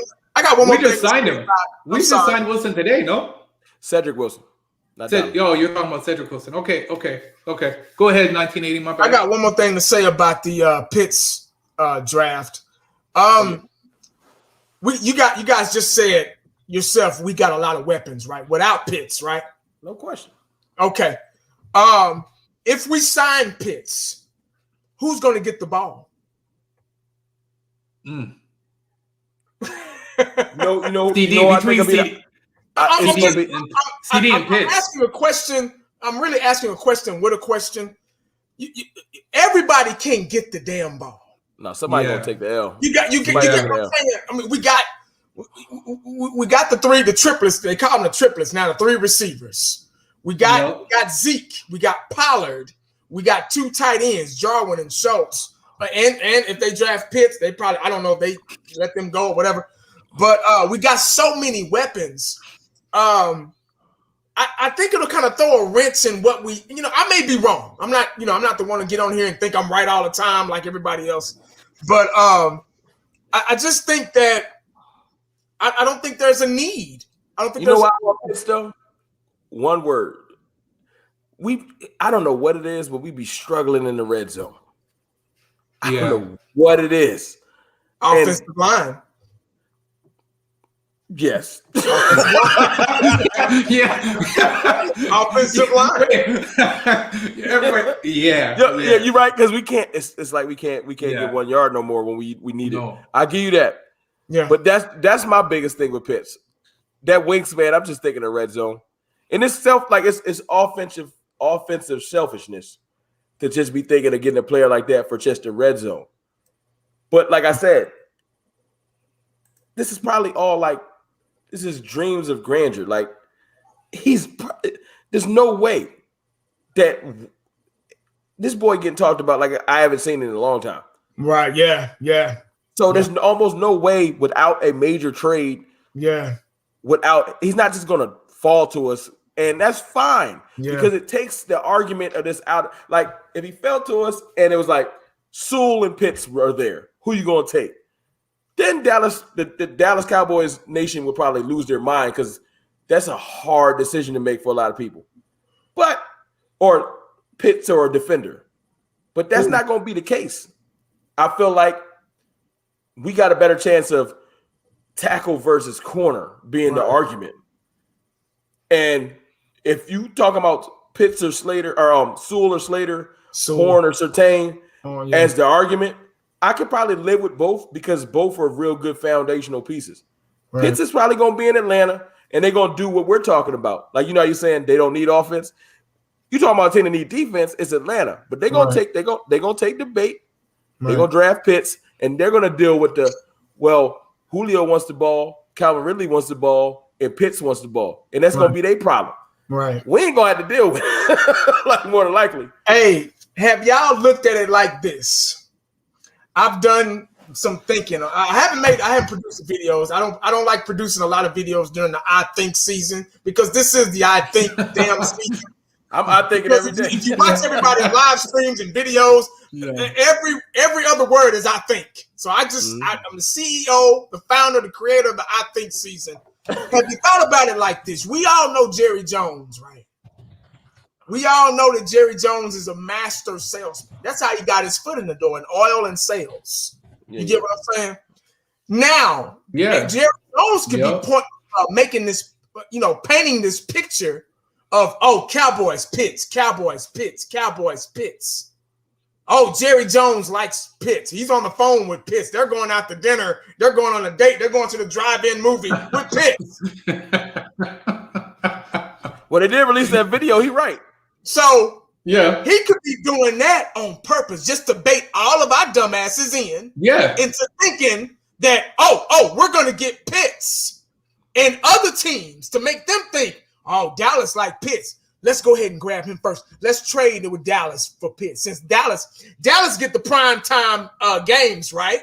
We get all the prime time games. We get all that shit, the money, the glory, all that stuff. We're the richest team in sports. Remember? America's team. So they're Pitts, Jerry Jones. If Jerry Jones, he's in the Hall of Fame. He's an owner in the Hall of Fame. First owner in the Hall of Fame. Hey, why don't we pick up Pitts before them? And then we get the player that we really need and want. They want one of them tackles. I'm telling you. See what I'm saying?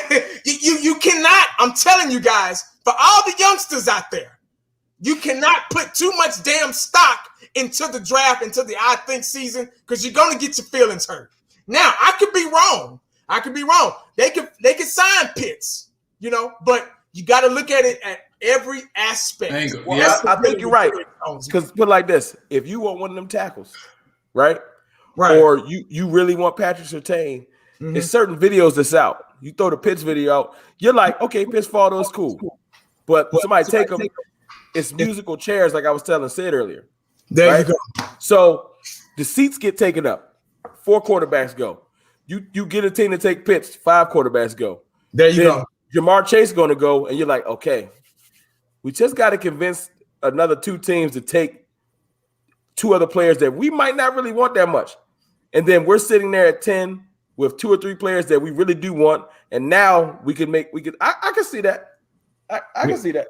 Because you can't keep Dallas. Look, for your boy Low Key, if he's still watching, he said he don't like Dallas. Well, guess what, Low Key? You can't keep Dallas from getting a good player this year.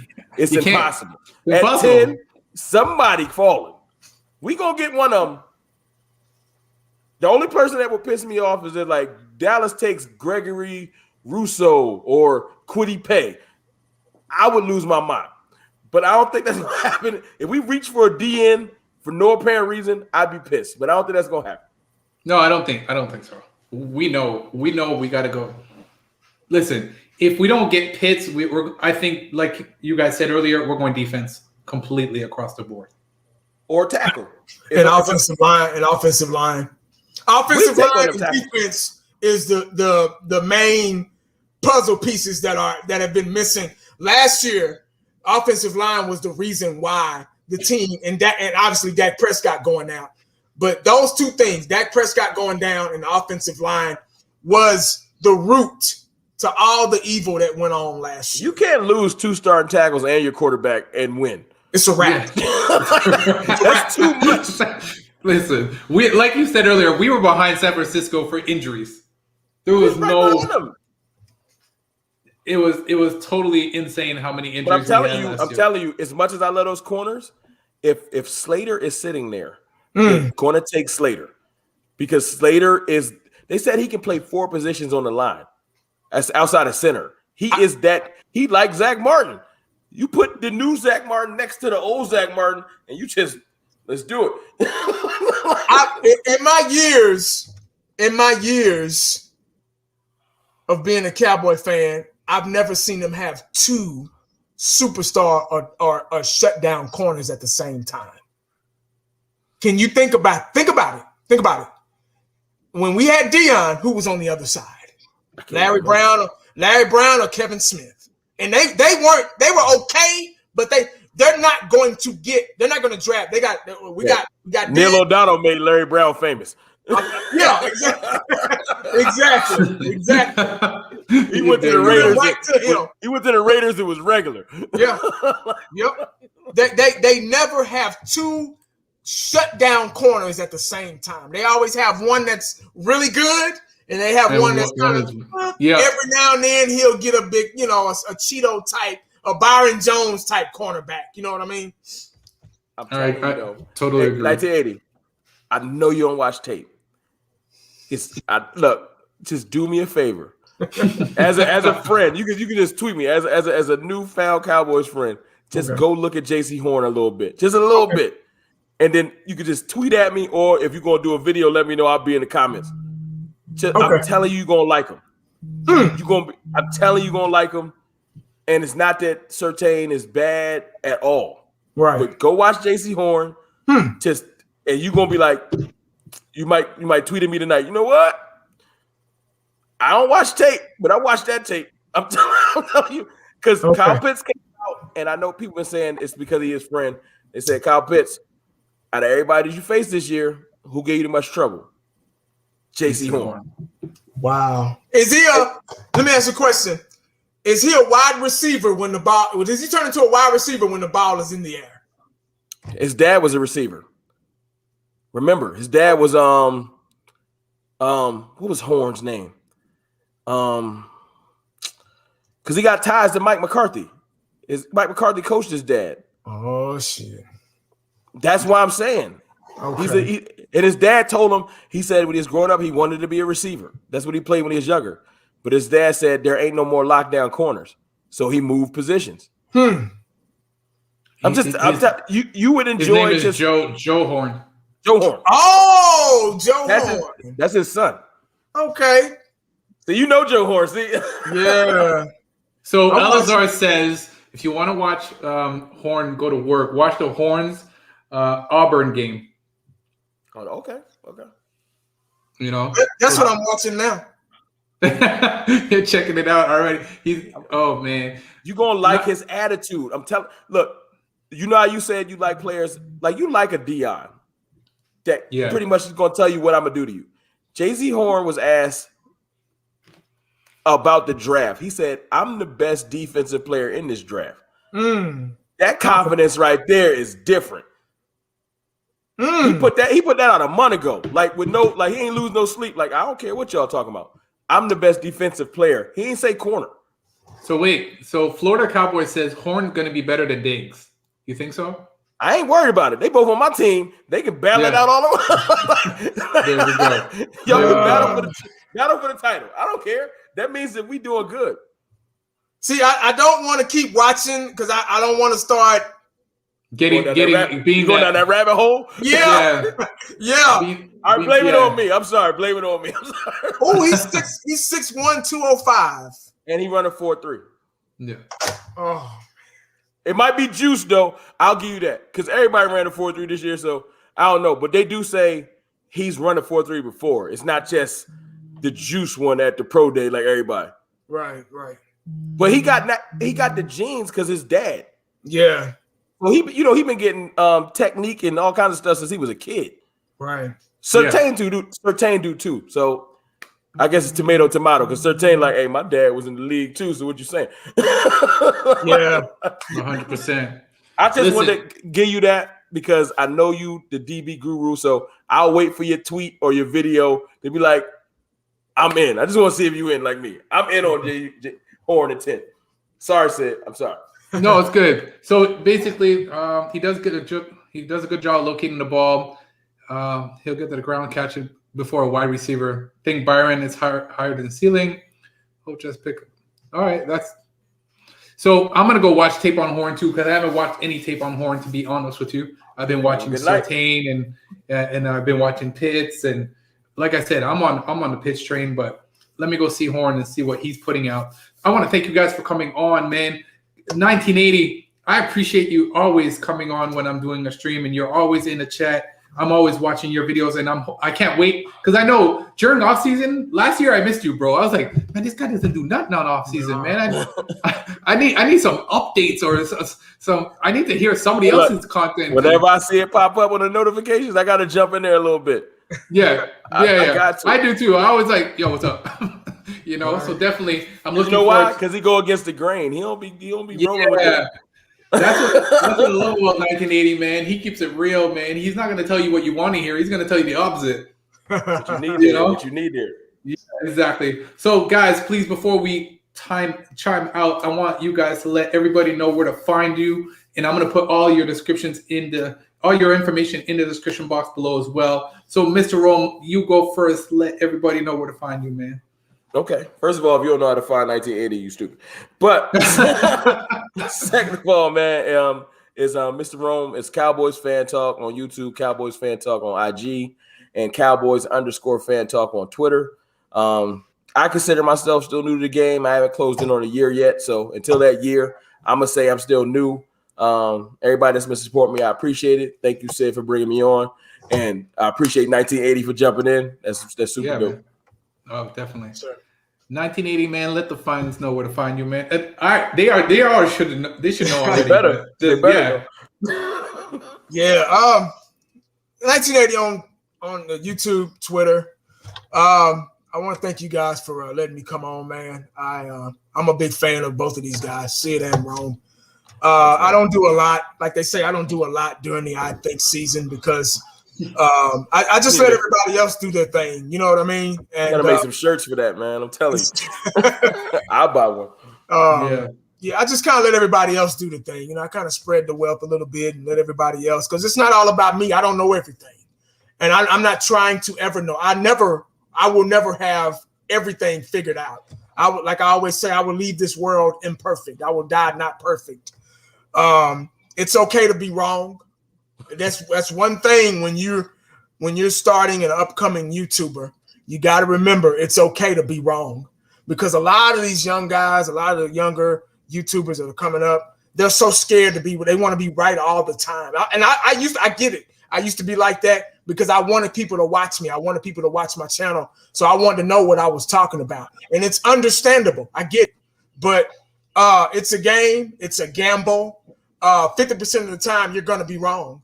And you got to be able to be okay with that. And you can't get mad if somebody else notices that you're wrong. Because they're going to point that out in the comment section. They're going to point it out. Another YouTuber is probably going to make another. I don't do things like that. I can care less. But you got to have a tough skin doing this. It's not for the weak at heart. Just keep doing it. It might not. Your subscribers might not be growing a lot, like you think. But just keep going, keep going. I always try to encourage. Because there are a lot of YouTubers on here that don't do that. They just want you to watch them, and that's it. Oh yeah, that's it. Yeah. Everybody knows what this team needs. You get what I'm saying? There's no mystery. Everybody's a Cowboy fan. Nothing more, nothing less. Everybody's equal. Nobody's better than anybody. Just because I got more subscribers than these guys don't mean that I'm better, physically better, or smarter than these guys. It doesn't fucking matter, man. The Cowboys been sucking since '95. It's the bottom line. It's just I'm just being honest, man. So, yeah. You can have all the glitz and glamour and shit in the intro. I get it, man. I was there. I've been there, and I still make my videos, and I enjoy watching Rome. I enjoy watching Sid and others, and but it is what it is with YouTube. You'll never own it. They're making money off of you. And just keep at it. Just keep at it. The Cowboys are the Cowboys. The Cowboys are not your team. They're the Cowboys. Even when you die, they're putting you in the ground and you're dead and gone. They're still going to be the Cowboys. You get what I'm saying? So don't let it get to your head. Don't let the views get to your head. Don't let the subscribers get to your head. Just do your thing, your style, and it'll work out for you. 1980, man. I'm out. I appreciate y'all having me, dog. Make sure you stay cowboyed up and prayed up because you never know what the day is going to bring you. I'm out. Yes, sir. Appreciate it. Yeah, man. Guys, again, thank you for coming on. Guys, you know where to find me. Dallas Cowboys for life on my YouTube, on my Twitter, Sid DC for life, and also Instagram, Sid DC for life. Thanks for tuning in, man. This was Speak Your Mind all the time. It's your boy, Sid, and I'm out. All right.